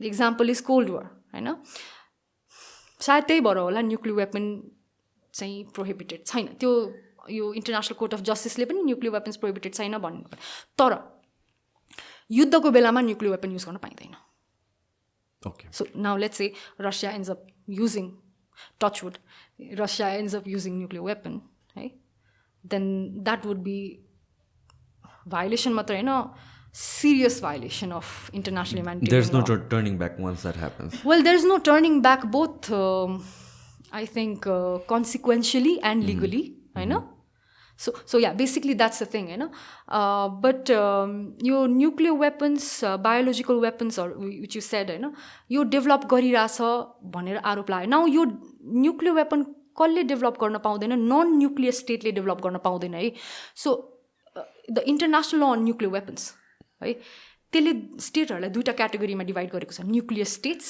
and non nuclear states के को बेसिसमा हुन्छ यो ट्रिटी छ नन प्रोलिफरेसन ट्रिटी छ ओके सो नन न्युक्लियर स्टेटले चाहिँ न्युक्लियर वेपन डेभलप गर्न पाएन राइट सो नन प्रोलिफरेसन ट्रिटीले न्युक्लियर स्टेट्स र नन न्युक्लियर स्टेट्स भनेर डिभाइड गरेको छ नन न्युक्लियर स्टेट्सहरूले न्युक्लियर एनर्जी चाहिँ डेभलप गर्न पाउँछ ओके ओके बिकज त्यसको लागि लाग्ने त त्यही नै हो नि त प्लुटोनियम एन्ड युरेनियम होइन so the basic material is the same radioactive मटेरियलै लाग्ने हो त्यसलाई वेपनाइज चाहिँ गर्न पाइएन कि सो यो नन न्युक्लियर स्टेट्सहरूले आफ्नो डिफेन्सको लागि न्युक्लियर वेपन्स पाउँदैन so that was the trade of है त्यो नन प्रोलिफरेसन ट्रिटीमा त्यो ट्रेड अफ भयो कि सो तिमीले न्युक्लियर एनर्जी चाहिँ डेभलप गर्न पायौ तर त्यो त अरूहरूले पनि पाउँछ त so wait a minute non nuclear okay so well nuclear स्टेट्सहरूले दुइटै गर्छ that's international order that's Nepal के छ non nuclear state so Nepal can not okay so trade off कसरी भयो हेर्नुहोस् हामीलाई कन्सिडरेसन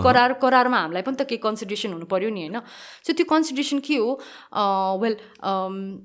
तिमीले न्युक्लियर वेपन डेभलप नगरेको सट्टामा यो जुन न्युक्लियर स्टेट्सहरू छ नि यसले चाहिँ नन न्युक्लियर स्टेटहरूलाई न्युक्लियर एनर्जी डेभलप गर्न हेल्प गर्ने and nuclear energy well you could say that controversial होइन तर इट्स भेरी एफिसियन्ट होइन सो त्यो डेभलप गर्न दिने भन्ने चाहिँ एउटा that was the trade off okay तर त्यो उनीहरूले पनि पाउँछ बाई डिफल्ट नै वेल त्यो त भन्नै परेन त्यो त कहिले अन्तर्राष्ट्रिय कानुनले प्रोहिबिटै गरेको थिएन सो इराक चाहिँ के थियो non nuclear state okay so उनीहरूले डेभलप गर्यो it could not okay so यहाँनिर दुईवटा कुरा थियो अब हेर्नुहोस् युरेनियम र प्लुटोनियम जुन न्युक्लियर एनर्जी डेभलप हुन सक्छमा गरिन्छ त्यही कुरा न्युक्लियर वेपनमा पनि गर्ने हो अनि यसलाई रेगुलेट गर्ने के हो international atomic energy association IAEA atomic IAEA okay या ठ्याक्कै उल्टो भयो या यसले यो के हो यो चाहिँ अब इट्स अ गेट किपर कि कुन देशले बिकज त्यहाँ मोनिटर त गर्नु पर्यो नि होइन ट्रक पनि एउटै गयो लाइक लिटरली मैले त्यो भिजुअलाइज गर्न खोजेको क्या त्यही मटेरियल गइरहेछ अब के को लागि युज भइरहेछ न्युक्लियर वेपनाइज भइरहेछ कि त्यो एनर्जी डेभलप हुन गइरहेछ सो त्यो सुरुवातको चरणमा जब त्यो र मटेरियल प्रोसेस हुन्छ नि त्यो प्रोसेसिङलाई मोनिटर गर्ने को this agency it's not association agency है सरी मैले चाहिँ ओके नाउ कुनै पनि इन्डिकेसन थिएन that Iraq was weaponising these र मटेरियल्स इट ह्याड कति छ भन्ने नै पनि थिएन सो भयो कि अमेरिकाको इन्टेलिजेन्सले छ र वेपनाइज भइरहेछ चाहिँ भनिदियो तर उनीहरूले या बट देन अनि हामीलाई अनि सेनेटभित्रै डिस्कसन भयो नि त यो होइन कि सो बेसिकली अपोज गर्ने होइन डेमोक्राट्सहरू र आई थिङ्क लिबर्टेरियन्सहरू र अरू पार्टी सानो अमेरिकाको पार्टीहरूले त्यसपछि द आस्ट होइन the Republicans the Bush administration okay हामीलाई देखाउनु त त्यसो भए के रिपोर्टले भनिरहेछ यो and this is sorry confidential है बिकज इन्टेलिजेन्स पछि गएर एडमिट गर्यो द्याट यु नो अब so basically coming down to self defence होइन so self defence is the only ground नि होइन सो युएन चार्टरभित्र युएन चार्टरलाई ग्राउन्ड मानेर मात्र छिर्न पाउनुपर्ने हो बट उनीहरूले त्यही भएर के भन्यो preemptive self defence what does that mean हुनुभन्दा अगाडि नै we know that they are going to make weapons so त्यो बिकज एमिनेन्ट थ्रेट के हुन सक्थ्यो यहाँ हेर्नुहोस् है इराकसँग न्युक्लियर वेपन छ भनेर सर्टेन गर्ने होइन अनि इराकले त्यो न्युक्लियर वेपन अमेरिकामाथि युज गर्न लाछ भन्ने पक्का information would be imminent threat हामी त यहाँ न्युक्लियर वेपन छ भन्ने कुरा पनि होइन न्युक्लियर वेपन डेभलप गरिरहेछ that would not qualify as imminent threat one way नेगेटिभको बेसिसमा it was illegal basically the US is which is why invasion so अहिलेसम्म के कन्सिक्वेन्सेस फेस गरिरहेछ कि त्यो म्याटर रिजल्भ भइसक्यो अब वेल यस्तो यहाँनिर मेकानिजम छैन के to which is why critical thinkers which I guess law ma सबैजना हुन्छौँ but जसले चाहिँ त्यो critical thinking मा consequence face गर्नु हुँदैन स्पेसली academics है युनिभर्सिटिज अराउन्ड द वर्ल्ड नेपालमा मात्रै नै इन्डियामा मात्रै नै युरोपमा पनि अमेरिकामा पनि हामी एकाडेमिक्सहरू वी क्वेसन के यो इन्टरनेसनल लिगल अर्डर जुन भन्छौँ हामी इन्टरनेसनल ल इट्स अनइक्वल प्र्याक्टिसमा इट्स अनइक्वल बिकज हामी आइसिसीको कुरा गरिरहेछौँ जसले चाहिँ रसिया अनि सायद त्यो रसियाको घुम्टो उठाएर भोलि पुटिनलाई समेत अब अदालतमा ड्र्याग गर्ने सिचुएसन हुनसक्छ for Ukraine but what about US what US did in Iraq what about what US did in Afghanistan होइन किनभने हामीले अहिले कुरा गरिरहेछौँ रसियामा सिटिजहरूमाथि अट्याक भयो हस्पिटलमाथि बम्बिङ भयो ट्रेन स्टेसनमाथि अट्याक भयो न्युक्लियर पावर प्लान्टमाथि अट्याक भयो जिनोसाइड भयो मेन चार्जेसहरू होइन यस्तै सिरियस भायोलेसन्सहरू युएसबाट अफगानिस्तानतिर पनि भएको छ अफगानिस्तानमा पनि हस्पिटल बम गरिएको अफगानिस्तानमा पनि एउटा फ्युनरलमा गएर विदाउट एनी ठोस प्रमाण नभइकन पनि गएर फ्युनरलको सबै मान्छेहरूलाई इन्डिस्क्रिमिनेटली मारिएको छ अफगानिस्तानमा पनि भिलेजेसहरूमा ब्ल्याङ्केट बम्बिङहरू भएको छ कति त स्पिल ओभर भएर पाकिस्तानमा पनि भएको छ त्यही भएर त इमरान खानले त्यस्तो strongly before he was ousted त्यति स्ट्रङली युएसको अगेन्स्ट बोल्यो हो किनभने युएसले वाट एनी डे दिस मैले भने नि जुन बिनाइन हेजेमोन इज केपेबल अफ भन्ने कुरा साउथ एसियन कन्ट्रिजहरूले मिडल इस्टर्न देशहरूले देखेको छन् उनीहरूले right so how can you अनि यो हिपोक्रेसी हो यो दिस इज ब्लिटेन्ट हिपोक्रेसी किनभने कानुन सबैको लागि समान हुन्छ भन्ने कुरा त हाम्रै संविधानले पनि भन्छ यो भनेको फेरि यो कानुन लिगल सिस्टम एज अ होलकै बेसिक प्रिन्सिपल हो स्टेटलाई पनि लागू हुन्छ त्यो अन्तर्राष्ट्रिय कानुन समान रूपमा अमेरिका र रसिया दुइटैले लागू हुनुपर्छ सो युएसमाथि चाहिँ इन्भेस्टिगेसन ओपन चाहिँ गर्न खोजेको थिएँ तर भएन त्यहाँनिर अब त्यो त्यही यो प्रोसिड्युरल लिमिटेसन्सहरू भइदियो कि सो युएसलाई चाहिँ नियन्त्रणमा लिनु नपाउने अनि अर्को कुरा पनि छ यहाँनिर सो यो रोम महासन्धि होइन जुन महासन्धि मार्फत चाहिँ इन्टरनेसनल क्रिमिनल कोर्ट बनेको हो त्यसको एउटा विचित्र प्रोभिजन छ के जसको मार्फत अमेरिकाले भोलि गएर कुनै पनि फौजदारी अभियोग आइसिसीमा नलागोस् भनेर देशसँग बाइल्याट्रल ट्रिटी गर्दै हिँडेको छ so and there is a bilateral treaty भोलि गएर लेट्स से अमेरिकालाई आरोप लाग्यो होइन आइसिसीबाट अनि उसको अब लेट्स से भनौँ न जर्ज डब्ल्यू बुश अथवा ओबामा अथवा ट्रम्प होइन अनि अहिले बाइडेन उनीहरूको पेन्टागोन अथवा कुनै पनि डिफेन्स अथवा उसको कुनै पनि एउटा कमान्डरलाई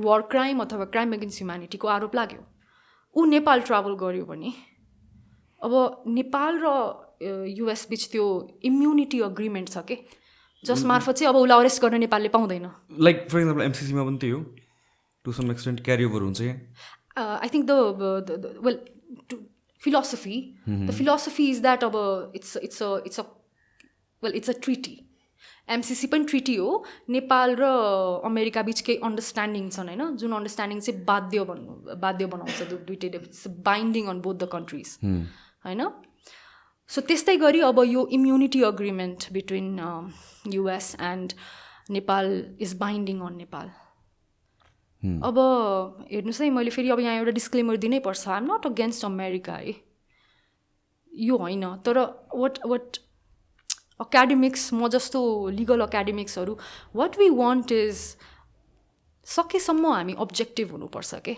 which is why I say कानुन सबैलाई समान रूपमा लाग्नुपर्छ यदि अमेरिकाको एक्सन पनि युएन चार्टरमा जस्टिफाइड छैन भने उसलाई पनि केही न केही कन्सिक्वेन्स हुनुपर्ने हो अनि मात्र सायद इन्टरनेसनल लिगल अर्डरमा एउटा विश्वास एउटा फेथ हुन्छ क्या मान्छेहरूको if you ask any of my student होइन केही क्लासपछि चाहिँ उहाँहरूको फरक मत हुन थाल्छ होइन क्लासको सुरुवातमा अधिकांशको यो हुन्छ कि अन्तर्राष्ट्रिय कानुन नै होइन because of this examples like this so या छैन so there is but then practically there is inequality in this order. Okay, so back to North Korea कुरामा. So for example यो न्युक्लियर वेपनकै कुरामा है मसँग न्युक्लियर वेपन छ र मैले थ्रेटन गरेँ भने can that be an excuse to intervene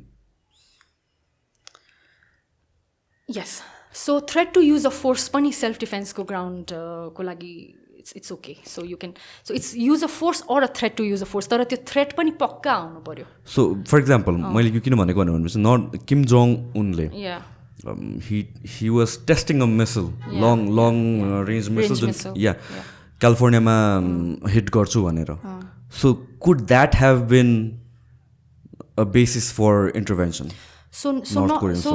so सबै inflammatory speech of heads of state are not eminent threats है फेरि बट जस्तो कि थ्रेट नै नहुँदाखेरि त इराकमा छिर्यो भन्ने वाट इज थ्रेट भन्ने कुरा हो okay so what is threat भन्ने कुरा छ नि यसका केही गाइडलाइन्सहरू छन् है जस्तै what kind of situations might amount to threat भन्दाखेरि जस्तै लङ रेन्ज मिसाइल म क्यालिफोर्नियामा छोड्छु भनेर उसले भन्यो होइन now if American intelligence finds out that they have already started taking steps in that direction के जुन थाहा हुन्छ नि त सर्वसाधारणलाई जे थाहा हुँदैन इन्टेलिजेन्सलाई थाहा हुन्छ त्यहाँभित्रको चलखेल थाहा पाएर okay now the person is यो चाहिँ एउटा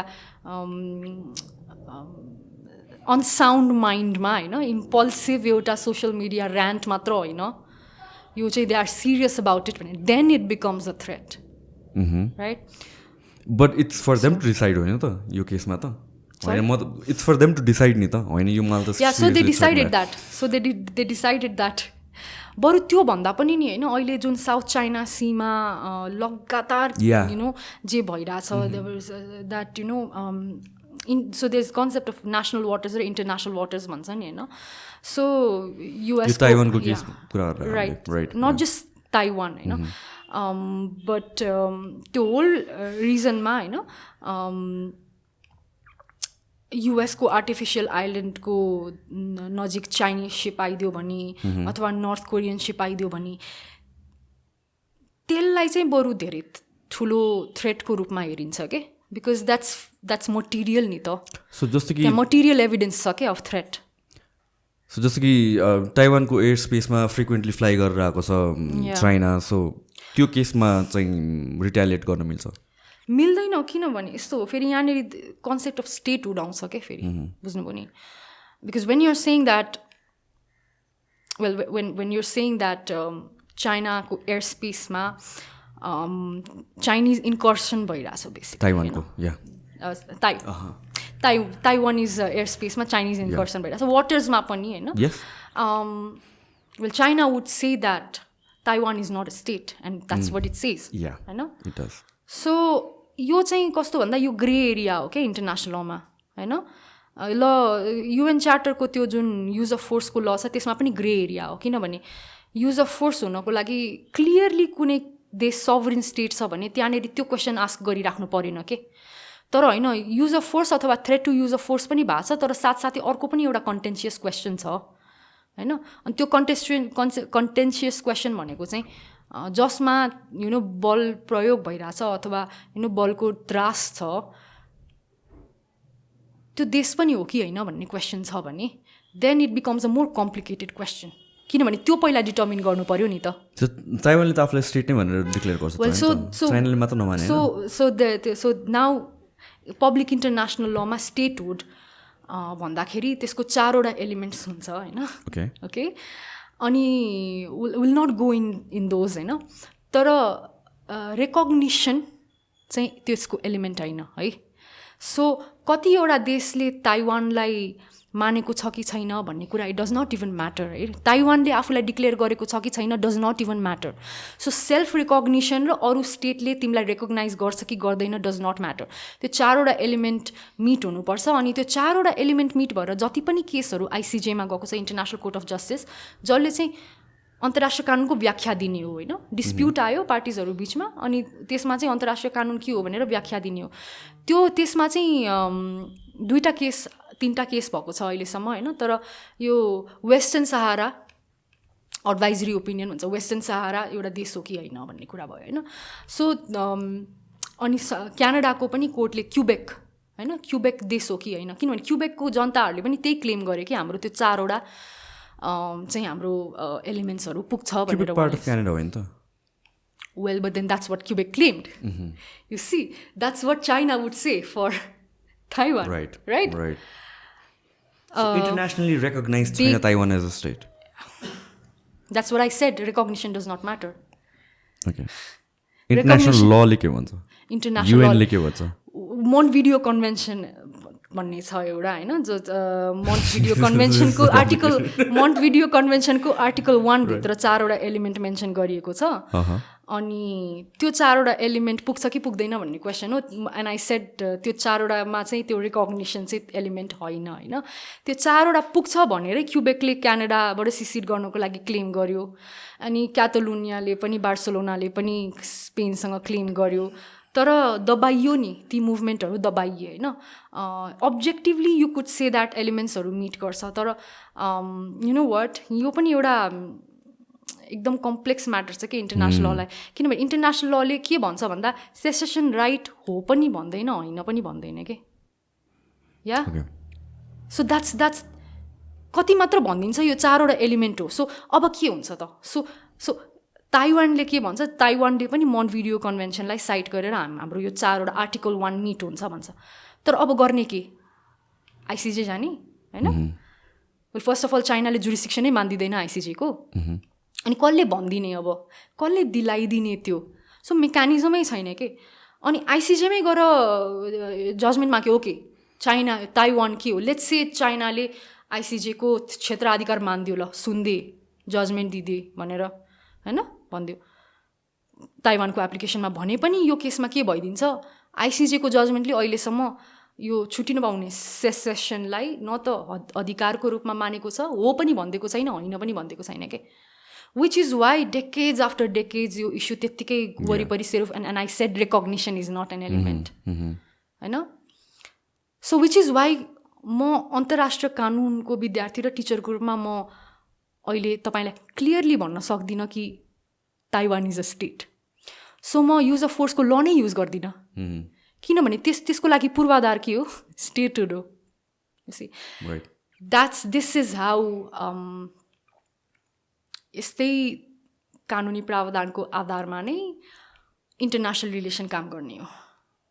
Okay.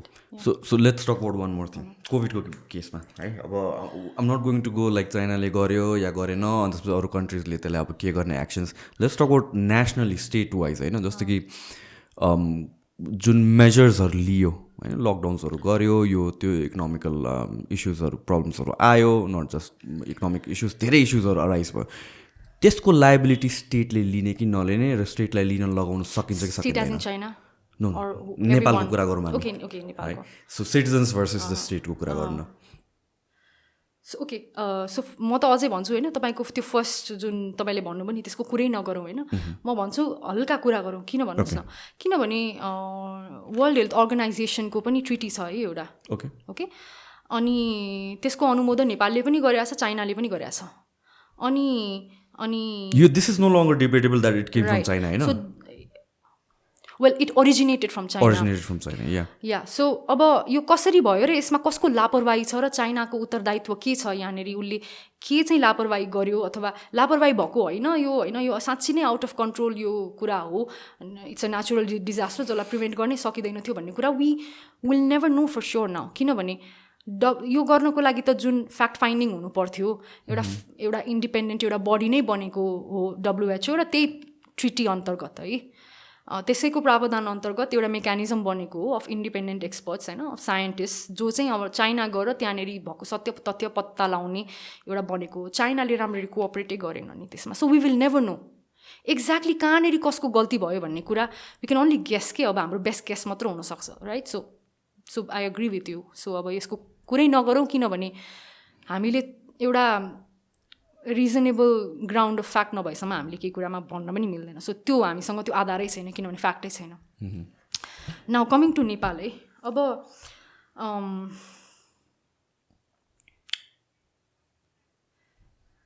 सो एउटा म ठ्याक्कै नाम लिन्न होइन, तर प्रदेश 3 को एकजना हाम्रो ब्युरोक्राटसँग भर्खरै I think it was April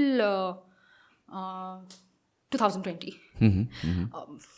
मा एउटा इन्टरेक्सन भएको थियो कि, अनि उहाँले के दावा गर्नुभएको थियो भन्दाखेरि यो हाम्रो प्रदेशमा यो कोभिड फैलिँदैन, हुँदैन त्यो भन्नुभयो। हामी सबै प्रिकसन लिइरहेछौँ। आई थिङ्क सुरुमा त एक्नोलेज एक्सेप्ट गर्नुपर्छ द्याट हाम्रो प्लानिङ विक थियो। एकचोटि केही कुरा पेन्डेमिक भइसकेपछि नि, सबै एपिडेमिक पेन्डेमिक बन्दैनन् होइन, अनि एकचोटि पेन्डेमिक भइसकेपछि चाहिँ त्यहाँनिर अब एउटा टर्म छ क्या अरे, I फरगट that, high degree of care कि के भन्छ एउटा, जस एकदम जुन खालको प्रिकसन लिनुपर्छ त्यो एकदम हाई स्ट्यान्डर्डको प्रिकसन लिनुपर्छ होइन। सकेसम्म काहीँ पनि चुक दिनु हुँदैन, आफ्नो रिसोर्स पुगेसम्म, आफ्नो क्षमता पुगेसम्म। यो कुरा चाहिँ केले भन्छ, यो फेरि मानव अधिकारले भन्छ है। स्टेटले त्यति मात्र गर्नु, स्टेटलाई बाध्य बनाउनुपर्छ जति उसले धान्न सक्छ, जसले उति खेप्न सक्छ, गर्न सक्छ होइन। त्यो डिग्री अफ केयर पुग्यो कि पुगेन, so that's the first question. नेपालको तर्फबाट अनि कुन कुरामा पुग्यो कुन कुरामा पुगेन है द्याट्स आई थिङ्क त्यसपछि त्यो सेकेन्ड कुरा हुने हो है नाउ थर्ड थिङ इज कति चाहिँ राज्यको दायित्व हो र कति चाहिँ नागरिकको दायित्व हो किनभने केही कुरा केही त भएको थियो नि जस्तै मिनिमम त्यो बेसिक इन्फर्मेसन त सरकारले प्रोभाइड गरेकै थियो नि एउटा सामाजिक दूरी बनाउनु यति मिटर यति रेडियसमा मान्छेहरूसँग सामाजिक दूरी बनाउनु हात बेला बेला सफा गर्नु सेनिटाइजर लगाउनुहोस् यी सबै कुराहरू डिफ्रेन्ट माध्यम मार्फत उसले बेसिक चाहिँ गरि पनि रह्यो सुरुमा ऱ्यापिड टेस्टिङ पनि धमाधम रूपमा भइ नै रह्यो तर अब त्यहाँनिर कहाँ लापरवाही भयो भन्ने कुरा त छँदैछ होइन तर हामी नागरिकहरूले चाहिँ आफ्नो दायित्व त्यहाँनिर पुरा गऱ्यौँ कि गरेनौँ भन्ने पनि कुरा आउँछ हेर्नुहोस् है सो अब यो चाहिँ ब्याकवर्ड लुकिङ होइन फरवर्ड लुकिङ हुन्छ यो चाहिँ अबको दिनमा यस्तै खालको कुनै सिचुएसन आयो जहाँनिर चाहिँ राष्ट्र र नागरिक समाज वी सुड कम टुगेदर होइन अनि एउटा अप्टिमम लेभल अफ प्रिकसन लिएर हामीले अगाडि बढ्नुपर्छ हो भने चाहिँ अब हामीले त्यहाँनिर के गर्नुपर्छ है एज अ नागरिक अब होइन basic hygiene and sanitation maintain गर्ने र अर्काको स्पेस रेस्पेक्ट गर्ने हो नि होइन सो आई थिङ्क अब यो चाहिँ which is why I'm saying it's forward looking है अनि अब तपाईँको पर्सनल एक्सपिरियन्समा तपाईँले के देख्नुभयो तर हाम्रो देशको नागरिकहरू र प्राइभेट बडीहरूले पनि राम्ररी यो गभर्मेन्टले दिएको बेसिक प्रोटोकलहरू पनि इम्प्लिमेन्ट सुरुको दिनमा नगरेको हो अब त्यसले गर्दाखेरि कतिको सिचुएसन बल्झ्यो भन्ने कुरा चाहिँ द्याट्स देयर है अनि अब अगेन यो पनि फरवर्ड लुकिङ हुन्छ है आई थिङ्क अब यो हाम्रो लागि एउटा ठुलो लेसन के हो भन्दाखेरि हामीले मेडिसिन र मेडिकल ट्रिटमेन्ट होइन मेडिकल पर्सनल हाम्रो देशको मेडिकल स्ट्रेन्थ होइन मा हामीले इन्भेस्ट गर्नुपर्छ मेडिकल इन्फ्रास्ट्रक्चरमा हामीले इन्भेस्ट गर्नुपर्छ व्हाट अबाउट लकडाउन्स गर्नु को जुन कन्सिक्वेन्सेसहरू थियो त्यो चाहिँ राष्ट्रले बेहोर्छ कि बेहोर्दैन र बेहोर्नु पर्ने हो कि होइन बेहोर्छ कि बेहोर्दैन भन्दा पनि वेल फर्स्ट अफ अब यसमा पनि म सुरुमा अन्तर्राष्ट्रिय कानुनमै जान्छु है सो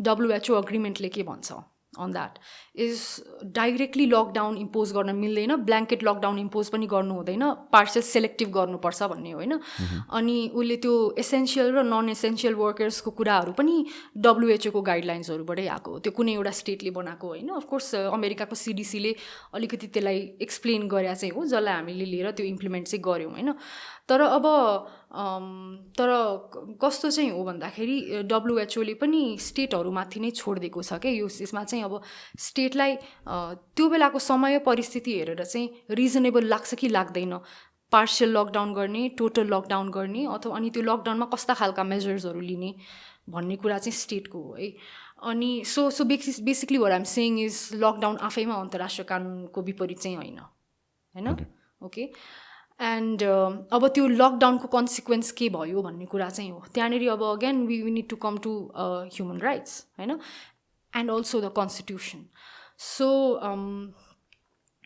प्रिन्सिपल अफ प्रिकसन छ होइन अनि प्रिन्सिपल अफ ड्यु डेलिजेन्स छ त्यो भनेको चाहिँ के भन्दाखेरि कुनै पनि यस्तो जटिल सिचुएसन जहाँनिर चाहिँ नागरिकको हक अधिकार भाइलेट हुनसक्छ होइन त्यस्तोमा चाहिँ अगेन स्टेटले आफूसँग भएको सबै इन्फर्मेसन आफूसँग भएको सबै निकायहरूलाई एउटा ठाउँमा राखेर अब हामीले कसरी चाहिँ मानव अधिकारको अप्टिमम सुरक्षा गर्न सक्छौँ भन्ने उसले त्यो लेभलसम्म रिसर्च र इम्प्लिमेन्टेसन गर्नुपर्छ ड्यु डिलिजेन्स हुनुपर्छ अरे कि है अब त्यो राज्यको हरेक निकायको हो हुन चाहिँ अनि यो हुन चाहिँ राज्यको मात्र होइन प्राइभेट बडी र प्राइभेट पिपलहरूको पनि हो है यो विच इज वाइ नागरिक होइन संस्थाहरू निजी संस्थाहरू र राज्य सबैको दायित्व हो यो चाहिँ अब त्यो भयो कि भएन भन्ने कुरा चाहिँ हो लकडाउनमा है अनि अब एउटा इस्युमा मात्र होइन हेल्थको कुरामा होस् अथवा भनौँ न मान्छेहरूको पोलिटिकल राइटकै कुराहरूमा भयो जुन खालको प्रोटेस्टहरूलाई दबाउने कुराहरू भयो भनौँ न इन द नेम अफ लकडाउनको बेलामा सबै सिभिल एन्ड पोलिटिकल राइटहरू लिमिट आफै हुँदैनन् है त्यसरी ब्ल्याङ्केट लिमिटेसन स्टेटले लगाउन पाउँदैन भन्ने कुरा it's a pretty understood concept in human rights तर त्यो भएको पनि देखिन्छ होइन बल जबरजस्ती गरेको पनि देखिन्छ